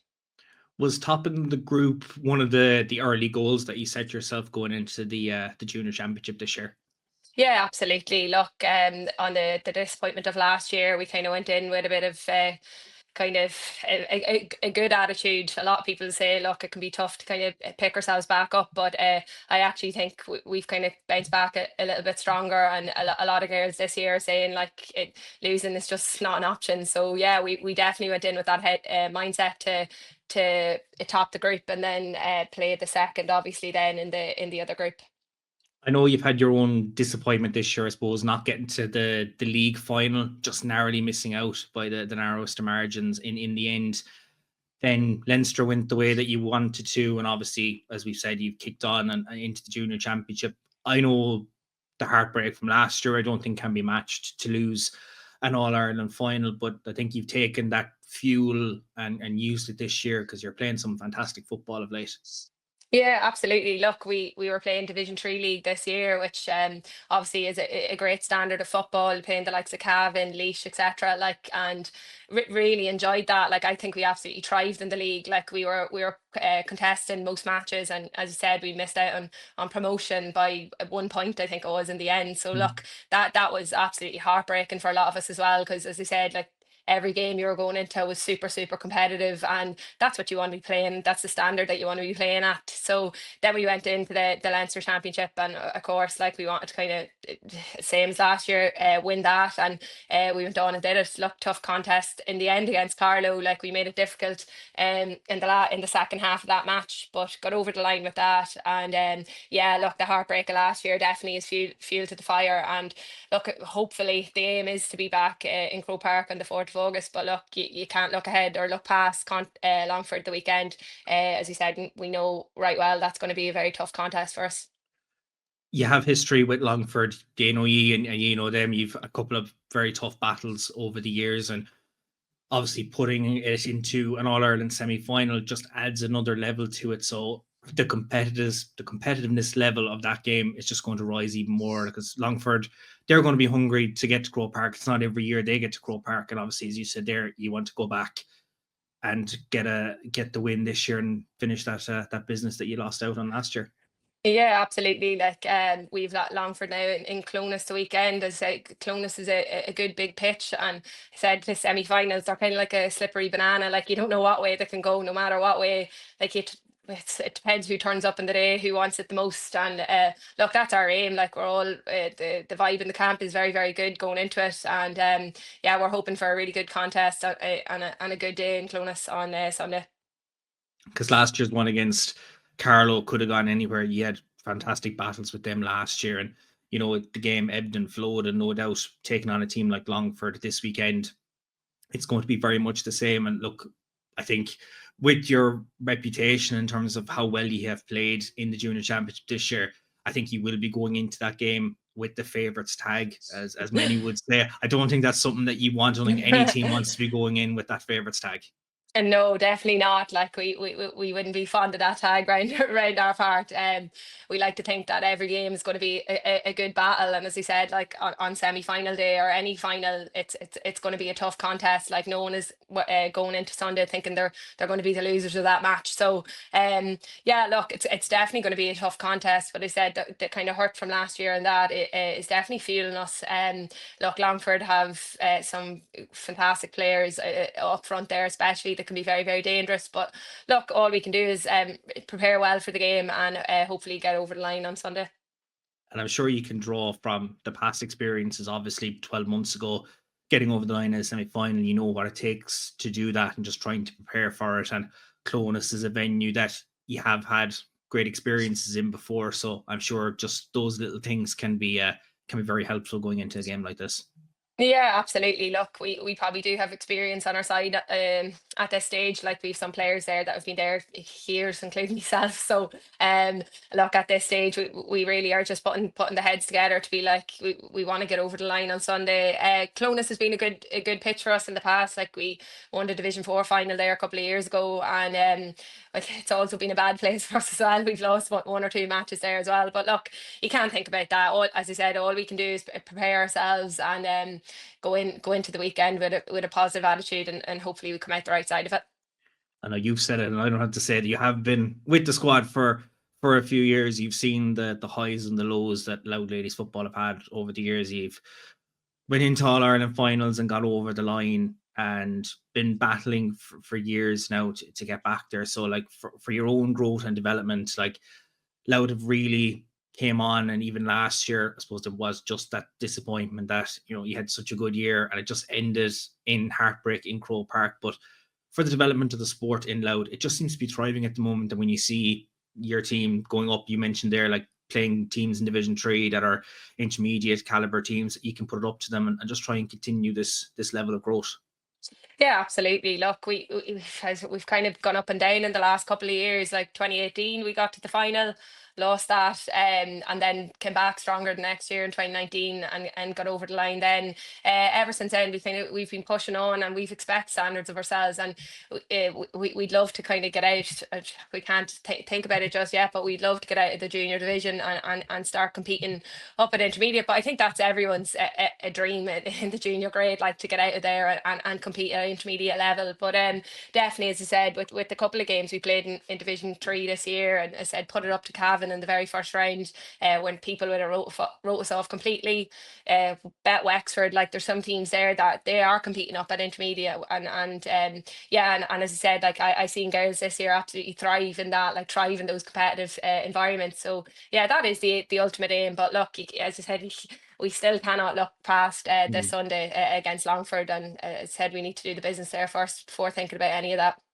I know Joanna said it, having played you in the All Ireland final last year, just how strong you guys are, 1 to 15, that there's so many levels to the way that you guys play. Like the defenders, fantastic defenders that can join the attack and can really, you know, push teams and apply that level of pressure. And you have the likes of Anya there. Like Anya she can be in the defence 1 minute, she's in midfield, and then she's attacking, she's providing a scoring threat. Yourself, you're providing the scoring threat, and then like the Kate flood factor as well. Like Kate's a fantastic forward, and then you've younger girls that, you know, while maybe eyes for defenders might be on Kate, there's other girls that have really stepped up to the mark this year. And like your scoring threat, that's something that can really get you over the line when, you know, Longford can put you under severe pressure. But if you can get the ingredients right and get the ball to those players, like it's going to make hassle for any defence in the country. Yeah, that question. Yeah, look, we've massive strength and depth to our panel. As you said, like we have some fantastic defenders there, like Eilish Hand, Eimear Murray, to name a few, Shannon McLaughlin. Look, I could go on and on. As you said, 1 to 15, I'd go as far as say 1 to 30, 32, 33 of a panel, which we have. We're very strong coming off the bench as well, and rely on them massively. But yeah, we're very, very, very strong in defence, and as you said, they pose attacking a threat the same way as our attackers do. But yeah, we've some young girls there as well as Lucy White, who adds serious pace to the play. going forward. And then, as you mentioned, Kay Flood, look, she's a phenomenal, a formidable forward. So lucky to be playing alongside her this long. And look, and as I said, but 1 to 32, like we're extremely strong, and working well as a team this year. Now, obviously, Sunday is going to be the big one. It's 60 minutes from either going back to Croke Park or just seeing this journey of 2025 ending at the semi-final hurdle. Just how important, and just for Louth football in general, would it be just to get another date in Croke Park this year, just to have another crack at getting over the line and trying to win another Junior All-Ireland? Yeah, look, it's everyone's dream at the start of the year. It's why you put on the boots in early October, and why you hit the gym in the cold winter months to get to that big day in Croke Park. So look, it would be absolutely massive for ladies football and Loud to be back there in Croke Park on the 4th of August. As you said, we're looking at what the men did this year with the Leinster and stuff like that, and our minors and under 20s had a good run as well. So look, we're feeding off all that positivity in the county, and that the flags are still up. So hopefully they'll stay that way in the next few weeks. And hopefully, as I said, what we're playing there on the 4th of August, yeah, it'd be incredible, and I'd love to get back there and do the business. But look, I said we're not there yet, so we have to be very wise to that as well. Well, we're going to have to wait and see just what way the weekend transpires. Of course, we can't predict it now. We're looking ahead to it more so than anything. But look, it could go either way. Against Longford, you just never know what way these games go. We said it last week on the podcast, just how competitive the championship is this year. But Eimear, thanks very much for coming on to the podcast this week, and the very best of luck for the weekend against Longford. Thanks very much, Dermot. Cheers. Delighted to be joined by the Longford vice captain, Katie Crawford. Katie, we're welcome to the Final Whistle podcast. Thanks a million for having me, Dermot. I'm sure there's plenty of excitement in Longford at the moment, and very looking forward now to being back in an All-Ireland semi-final. Yeah, there's a great buzz around now, and it's great. It's great to get there. Like, I suppose in the way it happened as well, like it was completely out of your own hands in terms of the Carlow and Antrim game. I know we had said on the podcast that, Jesus, there could be busloads of you going down wearing Antrim jerseys to Carlow to try and cheer Antrim on. I suppose, were you keeping a close eye on it? Did a few of you end up making the journey down just to try and get that result? Yeah, we were watching it. They had the scores on Scorpio, so we were watching it closely. All right, yeah, but thank God Antrim done us a favour. What was that emotion like then once you got the final whistle had sounded and you got the result, and it was determined that Longford were now gearing up for this All-Ireland semi-final? Yeah, so there was a text sent into the group chat, and then that kind of confirmed it was official. But when you're waiting, we were kind of the whole week after the London game, like in limbo. We're kind of like, you can't really get excited because Carlow are a good side, and they could have easily went out and bet Antrim as well. So yeah, it was. We were lucky in the end, anyways, to get through, but we're all delighted.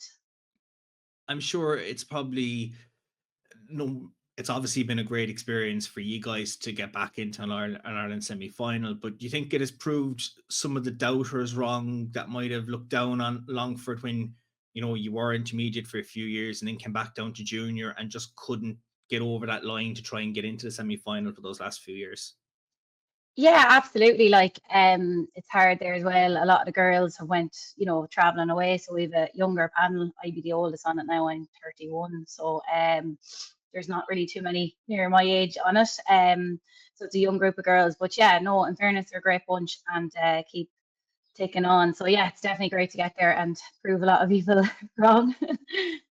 Because I know, and speaking of travel, like you mentioned at your age and that you're the oldest in the panel, but in terms of your intercounty career, it's only been there since, was it 2020? I think you made your intercounty debut, because like that, you were away traveling and you were working in the States for a few years and then you came back. So how have you found those last few years putting on the Longford jersey now at intercounty level?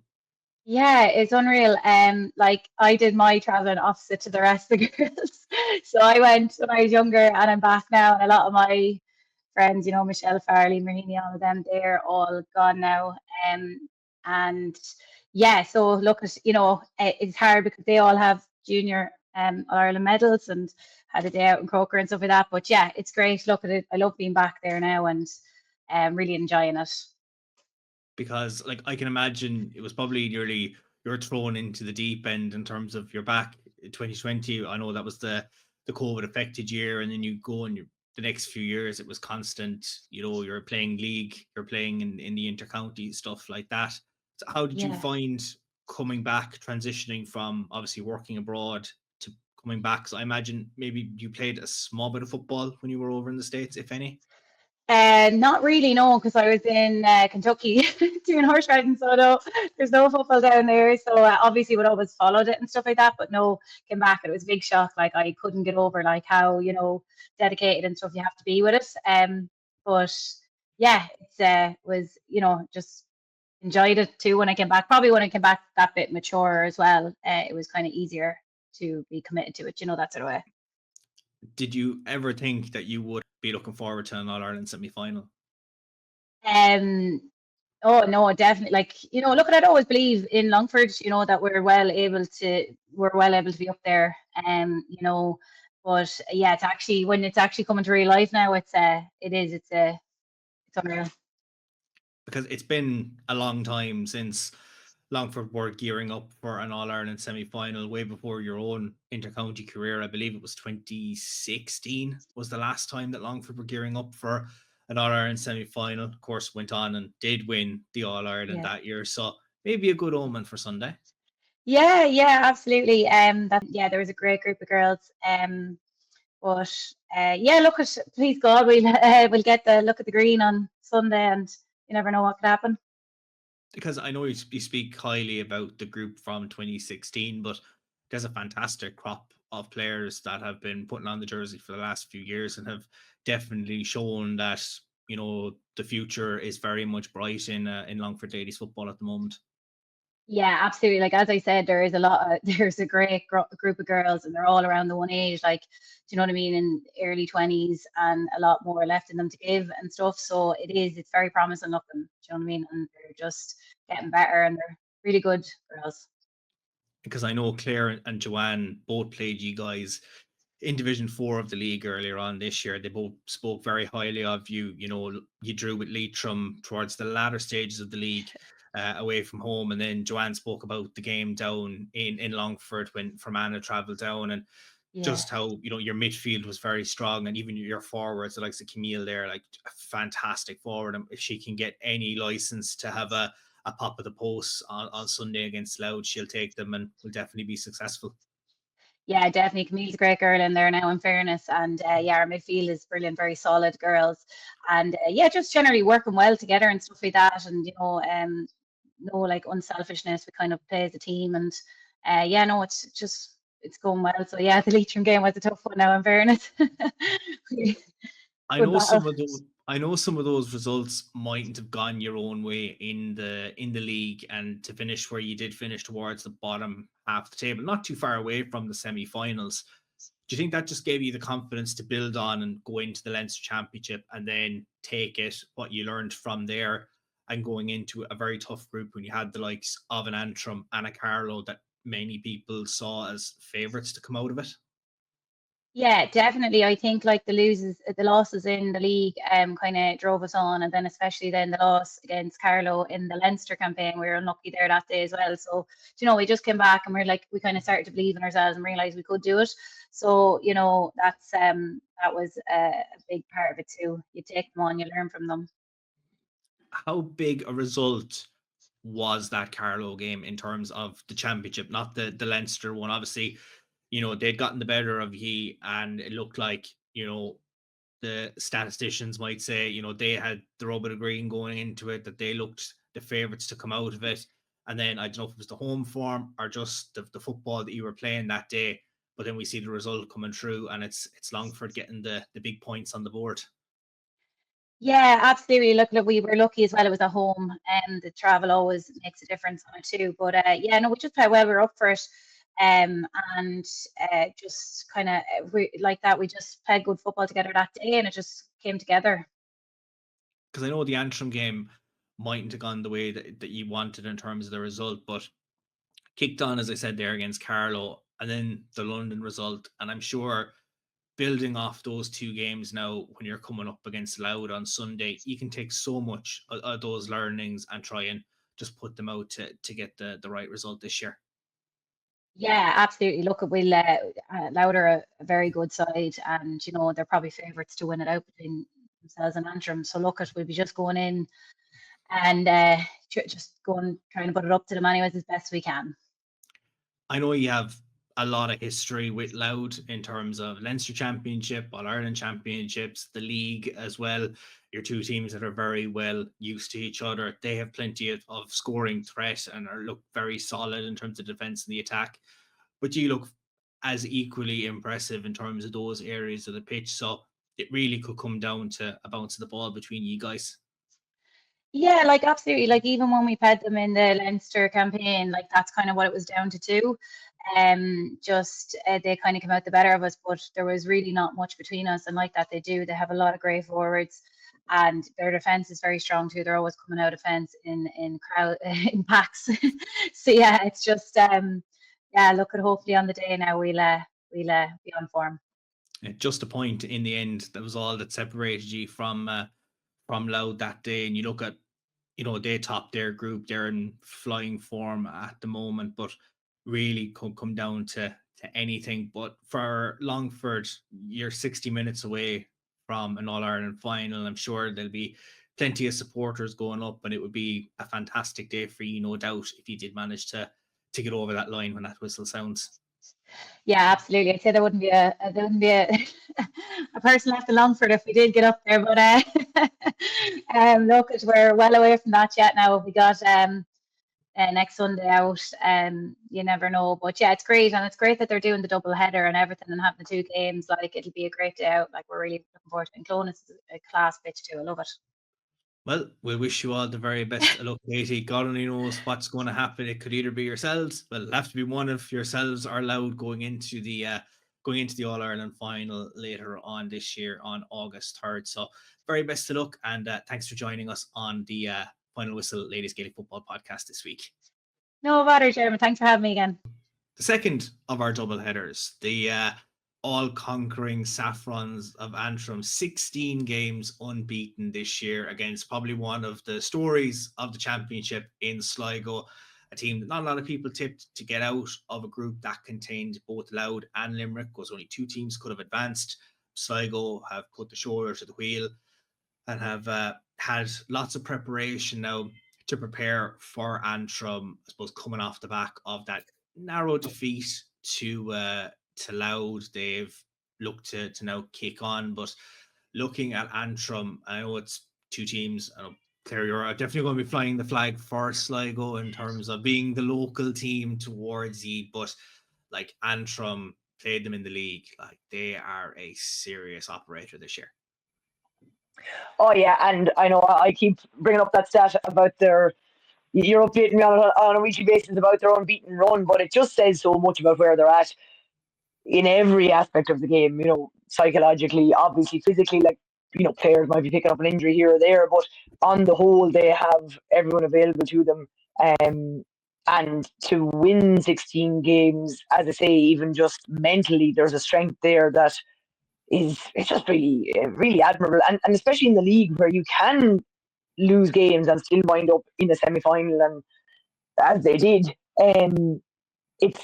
it's hard not to be impressed. And I also think that they're dealing rather well with the favourites tag. You know what, like they're hearing it, but I don't think it's really going to impact them in any sort of negative manner. They almost are a team that have the confidence that they're going, yeah, we're favourites, and what about it? You know, so they can kind of back it up with their football.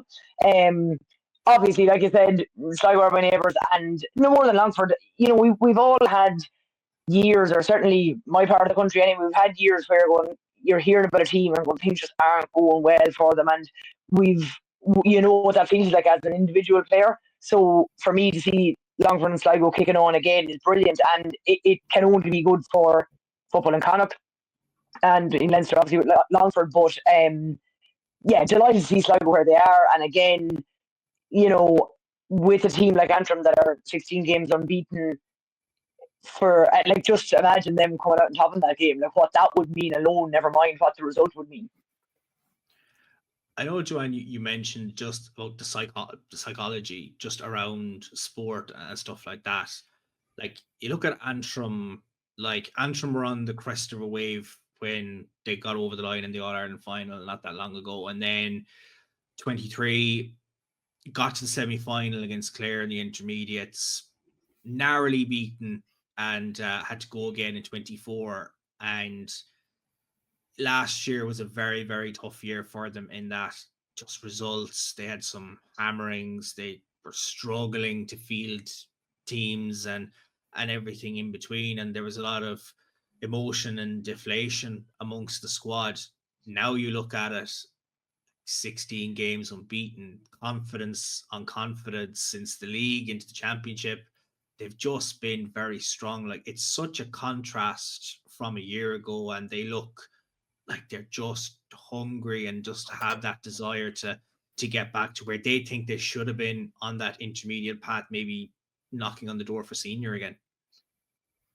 Yeah, like I feel like Antrim are definitely one of them teams, like when they're going good, they're going really good, and when they're going bad, they're going really bad. Like, there's kind of no in between with them. Like, they're either always winning or they're always losing. And like, I think that first year they went up, like they proved that they're well able for intermediate, but whatever, be it players not coming back or whatever happened, you know, internally in the camp, like I think they've definitely got past that and are completely regrouped now. And like you said, like the confidence is oozing out of them, like, and like they've always been a confident team. Like, they, you know, they don't shy away from that, and that's probably, again, talk about the psychology behind it. Like, sometimes I'd be freaking telling girls, like, if you feel confident, you know, sometimes you nearly need to fake it till you make it. Whereas them girls, they are confident the first league game, and they haven't turned up, haven't even won a game, you know, like they just are naturally that confident. They have that flair in them. They're gonna walk out there and they're gonna walk up to you and shake your hand and put a marker down that I think I'm going to get the better of you today without even having known anything about you, you know. So I do think Antrim play with that kind of, I suppose, confidence and flow, that they look like they know what they're doing, and they're, you know, they've obviously gelled so well this year. They've a lot of scoring threats, and like I'm thinking of even the game that we played against Sligo. I think Sligo will do really well on certain matchups, but I'm just conscious of how many matchups Antrim will have, because they are, you know, there's so many scoring threats, like Maria O'Neill, like Laura DeHaan, like them girls, like Teresa Mellon. You start to, okay, we'll put our best defenders on them, and then you start to be like, oh God, we still have X, Y, and Z. You know, there's still loads of other girls that you kind of, God, we have to keep them quiet as well. So it definitely, but like Claire said, like, you know, imagine Sligo did get the better of them, it would be a massive, massive boost. Like, and again, you have to beat them eventually, and that's why you want to be there. Like, you know, whether it's semi-final or final, like you want to be there and you want to be able to beat the best team. So it's going to be a good double header again. Like, by my records, Maria O'Neill is 6-14 scored in the championship. Like, she's been incredible. Like, I know you've look at Leah Duffy from Sligo, you've Ellen Keller, you've Sinead Regan. Like, they have plenty of players that can get you scores, but as you said there, like, obviously Maria tops the charts there in terms of her scoring ability, and then you have the likes of Teresa Mellon, you've Blythe Cahill, Lara DeHunzi, like, was playing in a different role against Carlow, but still ended up with a fair share of points. And then like Brona Devlin could come in with a couple of scores there, and Ciara Brown in defence, like anchors back there, and like they just look very, very strong in all areas of the field. And like, you know, it's a game, I know you're looking back at Division 4, but like Sligo looked impressive when they played the pair of you in the league. Obviously Antrim were, you know, they were flying it, and probably have been at that peak since the opening round of the league. Like, they were, you know, we had a really crap year of it last year. We don't want it to repeat this year. So they had that desire. Whereas I think Sligo have gone about their business. They were under the radar. You know, they got to a league semi-final. A lot of people were tipping them when it got to the time of championship. But, you know, they showed up against Limerick. They did show up against Louth and put them to the sword, but just didn't get over the line or get a closer outcome than what transpired. But I think Sligo won't fear Antrim.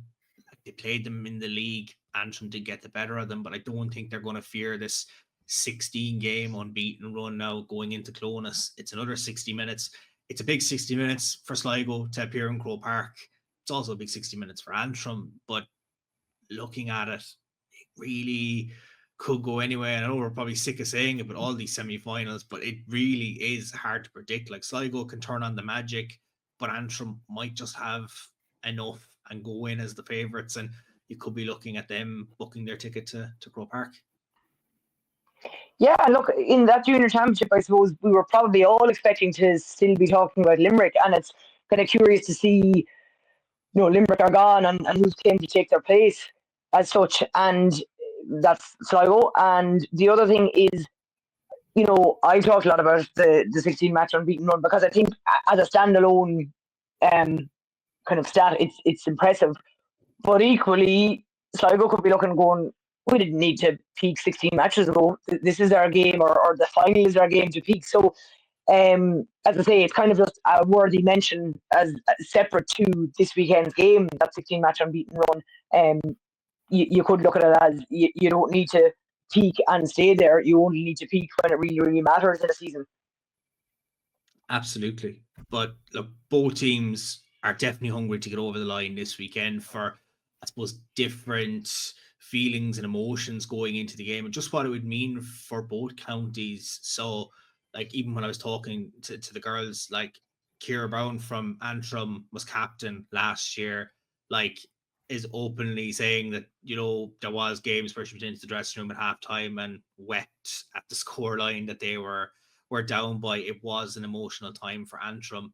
On the other side, we had her on the podcast recently in Nicki Brennan. Nicki is a well-seasoned player with Sligo, has been around for numerous years and has never got the experience of playing in Croke Park, and would love to finally get the chance to get over the line this weekend and to get to Croke Park. So here's what those two players had to say looking ahead to the big showdown that we're going to see in Clonus on Sunday. Delighted to be joined by Antrim's vice captain and rock solid defender, that is Ciara Brown. Ciara, delighted to welcome you to our Ladies Gaelic Football podcast. Thank you, glad to be here. Let's just talk about this run that Antrim have been on this year, not just in the championship, but just 2025 as a whole.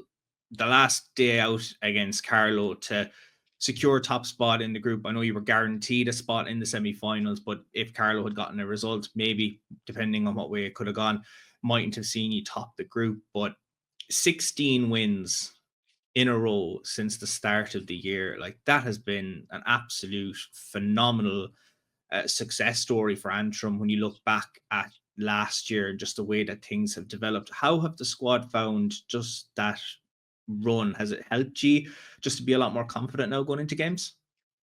Yeah, 100%. I would say our confidence in ourselves being there from the very beginning, no matter how many matches we have won in a row. The girls from the very start, the work we've put in, the commitment we've all shown, everything just results in wins. So it's not just like we're getting handed them easy, we're working hard for it. Although confidence comes with it, there's no complacency. So we know that there's teams out there fighting hard and everybody's out there looking to beat us and take that winning streak away. So our heads are screwed on and we're working hard to maintain it.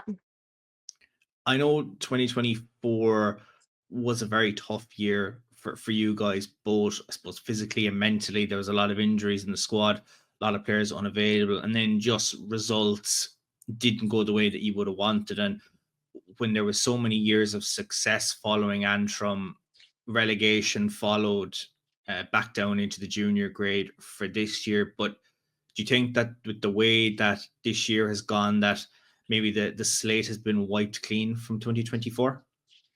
Okay, I definitely do believe it. We had an awful year last year. Nothing went our way. Absolutely nothing from start to finish. The year before that, we were high hopes, gunning ahead, had an unbelievable year. Everybody had their high hopes for us, and then we just struggled with a lot of injuries, people leaving. Like, there's so much more to life than football, and that's just the year that we took the hit last year, unfortunately. And we did end up getting relegated in both. And that's seen us playing obviously Division 4 football and junior this year. But I feel like this year's a massive statement that shows that we feel like we shouldn't necessarily be playing in Division 4 football. We need to get out of there. We need to maintain our status of Division 3 football or push on at that. Being able to show that this year we've absolutely guns blazing, went out ahead, full confidence, and got everyone under our belt so far, and hopefully continue on to do so in the next 2 matches we'll have ahead. It just shows our want and determination to be playing at the higher leagues and the higher levels too. Because over the years, Antrim have been quite successful when you look at the way that things have gone for you. Because 2021 made an All-Ireland final, just did go your way. 2022, you did get over the line, albeit a replay against Fermanagh. Then 2023, you're up into the intermediates and you get all the way to the semi-final stage. Eventually, you lost to Clare that day down in Longford. Could have gone either way as well. That was a very, very tough contest. And then 12 months later, it's relegation, and you're trying to put a squad together for both the league and the championship. I can imagine like the last 12 months were probably very tough on players like yourself who have been there throughout those years and had those high moments, that it was probably a low point for you, but you really have bounced back in that jersey this year. Yeah, 100%. It's probably one of the hardest things a lot of us girls had to go through, especially from building from the very start, working away up just to hit that rock bottom in last year. And it was nothing to do with the girls that was there, because the commitment from who showed was absolutely outstanding. But it was just the fact that we didn't have enough people to ever get anywhere with it. And there was a core group of us. You've got Laura Hansi, Anna Mulholland, Teresa Mellon, Gina Coleman, like all of us. It was just awful to be trying to push on so far and then just to hit rock bottom again last year. But the fact that we're doing so well this year is that all those girls from last year, the likes of Conor McKenna, Brahim, everybody who stepped up, they're all here again this year. They're all fighting, they're all pushing just as they did last year, with all the rest of the girls behind us, all the commitment in the squad and all the numbers just to make it all fill in together. And now everybody's able to show their talent and what they've been trying to show all last year as well. So when you came down into not only the junior championship but Division 4 for this year, what were the early goals that were set from the squad when you, I suppose, reassembled the squad for pre-season? yeah, so pre-season was a building year. So this year was us going to be building back up to where we wanted to be. But from the start, our new management that came in had high hopes and high expectations from us from the get-go. It was always looking at the league final, looking at Ulster final, looking at All Ireland finals from the very beginning. It was pushing hard. They had full confidence in us. I feel like that's where brought out a lot of us too. We worked hard, pushed. They knew what we were capable of, and they were able to bring that out of us. So just being able to have our heads screwed on from the get-go, we knew we should be playing Division 4 and we wanted out of Division 4 again. I feel like I said the same thing last time, that our main goal for the year in 2023 was to get out of Division 4. We don't want to play Division 4 football anymore. And it was the same this year. We don't want to play Division 4. We're getting out of Division 4, and then that's what we went and done. So did getting out of Division 4 then just give you the confidence to say, right, we're going into the All-Ireland series? I know I was talking to Brona at the launch, looking ahead to what was, shaping up to be a tough group, because when you're in the group of the 4 teams, one defeat, as we've seen with Carlow against Longford, could derail your progress in the competition. So do you think that you got that opening round win under your belts against Longford, you kicked on with London, and then of course the last day against Carlow, getting those 3 wins against 3 wins from 3 games? Do you think that just helped just to keep building that confidence and say, look, we're back into a semi-final and now we're potentially 60 minutes away from an All-Ireland final again? yeah, definitely. I think as a unit all together, we don't think we overly performed in Ulster this year. So it was very important to our first match out of the championship series. We needed to go out and we needed to get the win and we needed to go hard. And I feel like our performance against Longford, if anybody's seen it, was probably one of our best performances to date at that point. We all played as a unit. Everybody worked well together. The subs that came on made a huge difference. Everything just worked in our favour, and the confidence we got from that and the boost that every girl got behind them after that match definitely set us on the right foot in the right direction towards the rest of this series. I know the last time that, as I mentioned, you were in an All-Ireland semi-final was in the intermediates in 23. That was the last time we had a video call chat that time, and just didn't go your way that day. Obviously, the last time that you had a junior semi-final, you ended up going on to win the All-Ireland series. This time around, you're taking on a Sligo team that you met in the group stages of Division 4 earlier on this year. like they're very strong. It was a closely fought game for large parts, but your scoring threat really came to fruition. I think your scoring, not only in the league, but in the championship, has been very strong. So I think when you do get those chances, you do have those players that can take them this year. Yeah, big time. Look, all over the pitch. We have some scoring boots this year. Everybody's given their fair share until the scoreline, which is absolutely unbelievable. We haven't played Sligo from, like you said, the very start of the league, and league football is very different from championship football, because I know ourselves we're not playing the same way that we played at that match at the very start of the year. So I do know we've kicked on leaps and bounds, and I'm confident enough that Sligo have done the same. They've been working hard under the radar as well. So hopefully it's going to be a very good match and a very tight match. But hopefully, yeah, we can dominate in the score line just like we've been doing. I know you've been around with the Antrim squad for a few years, but the last time that Antrim made the All-Ireland final, you were in the squad, but I don't think you would have featured with a couple of other things that had gone on in your life around that time. So from your personal perspective, would it be great to get another run out in Croke Park and potentially lift some silverware? Yeah, 100%. I played the final in 2021 against Wicklow. And then obviously 2023 against Fermanagh. I just had a baby in June, so I didn't make it back in time. I was training with the squad. I did run out, I did warm up. But I obviously didn't get my debut that year, which was unfortunate timing. But now I have a son and an extra supporter for our team, and hopefully we get another run out of Croke Park this year. Means I can run out, and then also he can run out too, which makes it extra special. Because I know I did see the photo of you after the Division 4 final this year, and it's great to have, like, and you have some fantastic supporters over the last few years, like ladies football. Like I even mentioned that to you back in 23, like the ladies football in Antrim has thrived, and the supporters have followed you up and down the country, regardless of where you've gone. But obviously you have another supporter to cheer you on now since the last time. So there is a big family bond within the group. But for Antrim, as you said, it's all about trying to get back to where you feel that the squad needs to belong, and that's getting back into the intermediate grade. Yeah, 100%. And everybody's in the same book this year too. Everybody has the same goals, the same aspirations, and we are all like a family. We see each other that many times a week that we probably do see each other more than our own families, to be fair. So yeah, just having that unit, that bond between the girls, then all having the same determination and all the same goals. It's just leading us in the right direction. Listen, Ciara, the very best of luck with what's coming up now this weekend, of course, taking on Sligo in the All-Ireland Junior semi-final as part of the doubleheader in Clones.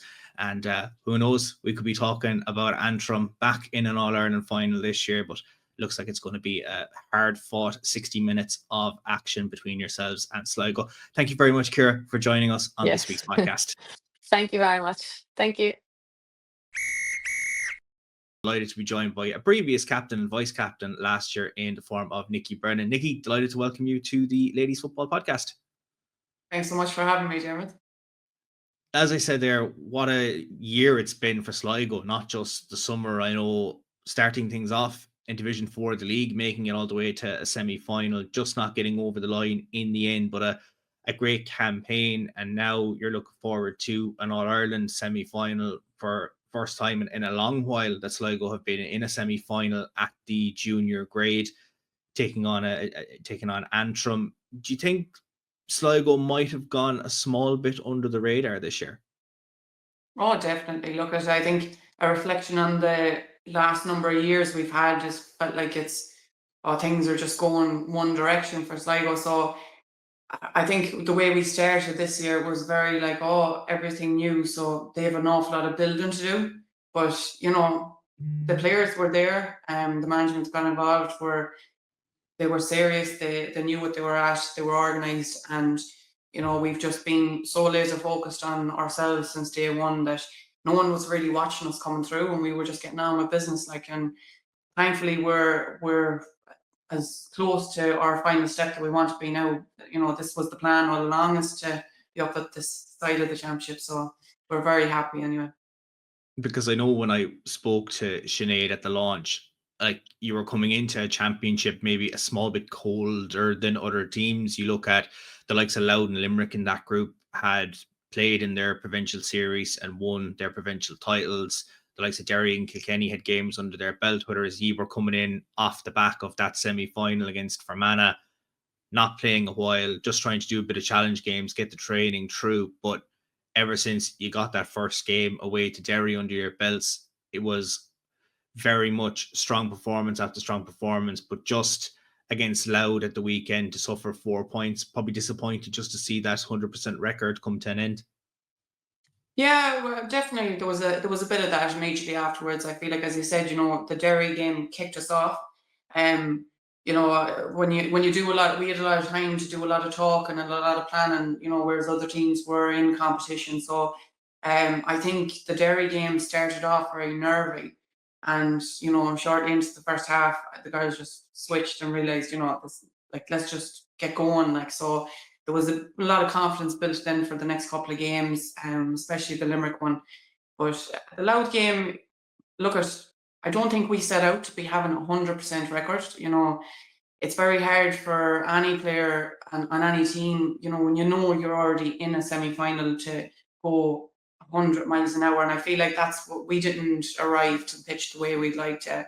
We didn't put out the performance that we intended to, or that we have been doing. So, it's the sky didn't fall down. We lost. It is what it is. We're well experienced at losing over the years. It's not going to knock us. We're just refocused now. But not even we were already focused on the semi, and maybe we were too focused on the semi that we didn't concentrate enough on Sunday. But it's not the end of the world. We're hoping that we'll meet Louth again the fair side. So if we get over Antrim, we've learned a lot from that game too. That Limerick game was obviously going to be a big performance to be put in, knowing that, if you get over the line, it was going to be Limerick's last game. They had that defeat to Louth under their belts. So, going in, that was always going to be the game. If you can win that game, it was going to guarantee yourself a spot in the semi-final. You played absolutely fantastic football in that second half. I know the result a bit marred at the end with the injury that caused a big time delay toward the latter stages of that game. So definitely put a bit of a damper on it as a whole. But what was that emotion and feeling like when that final whistle blew, you're at home and you booked yourself an All-Ireland semi-final ticket? It was unreal. It was, I've over the last, whenever I got involved, it's the talk about where we intend to be, and we haven't actually followed through in a year. And it nearly becomes a familiar feeling of, okay, we're heading for this, and miss it every time.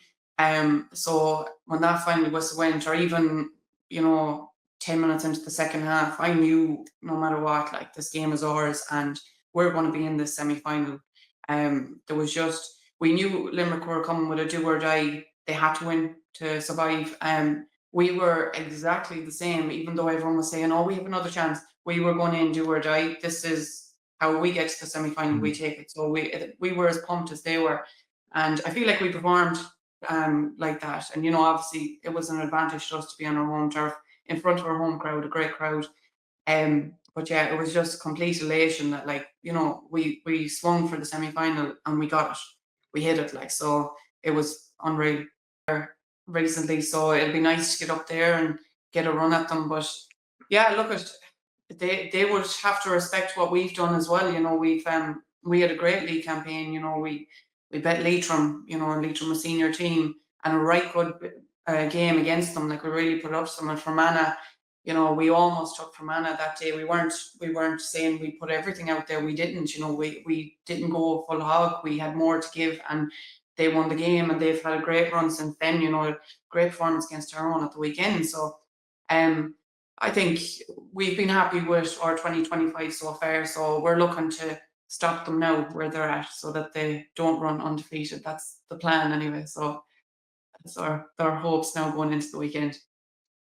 Clonus could be the start of an amazing run for Sligo, as you said there, with the way that Meath kicked on from 2019 and had those marvellous years. I know the girls have praised the way that Sligo played. Joanne and Clare, I'm sure Clare would be delighted to know once again that Sligo did get over Leitrim in the league earlier on this year.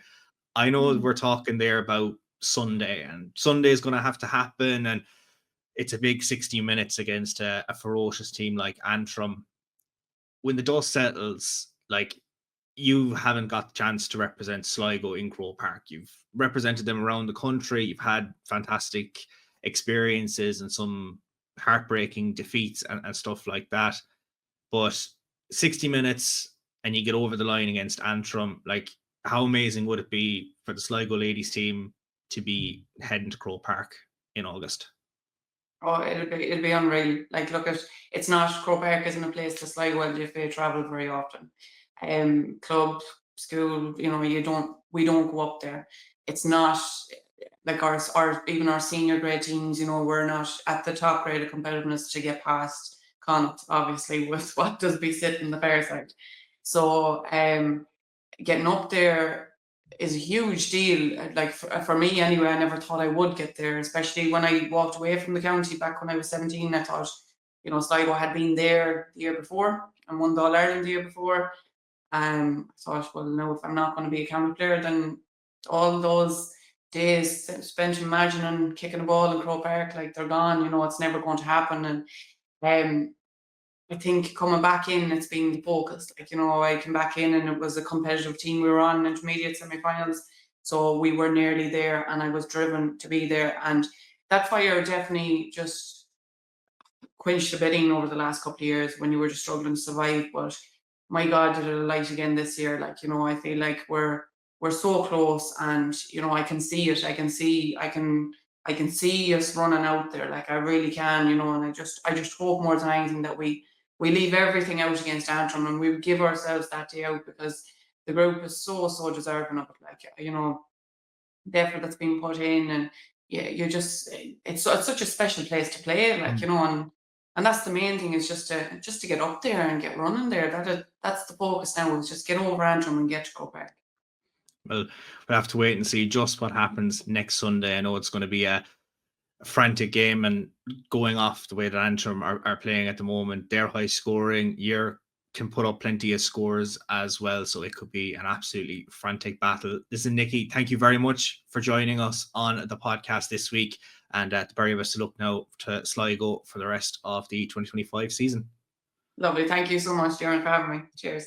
That is that in terms of our look ahead to the intermediate and the junior semi-finals that are down for decision this weekend. It's definitely shaping up to be an exhilarating weekend of action. Like, there's definitely one, if not two games could go all the way to extra time in those semi-finals, and who knows who will be punching their ticket for a date in Croke Park in early August.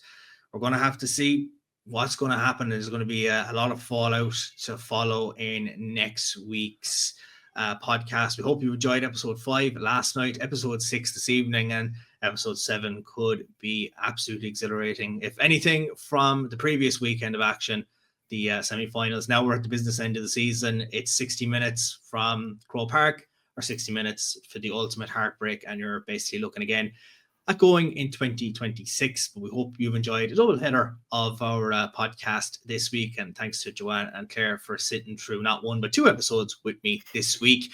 And we hope you've enjoyed our coverage leading into this weekend's action, and make sure to check out the Final Whistle website for all your scores, tables, and everything in between for the remainder of the Ladies Football Championship, and of course plenty more episodes of our podcast to see us in to that date in early August. But thank you for enjoying and listening to another episode, and we'll catch you next week.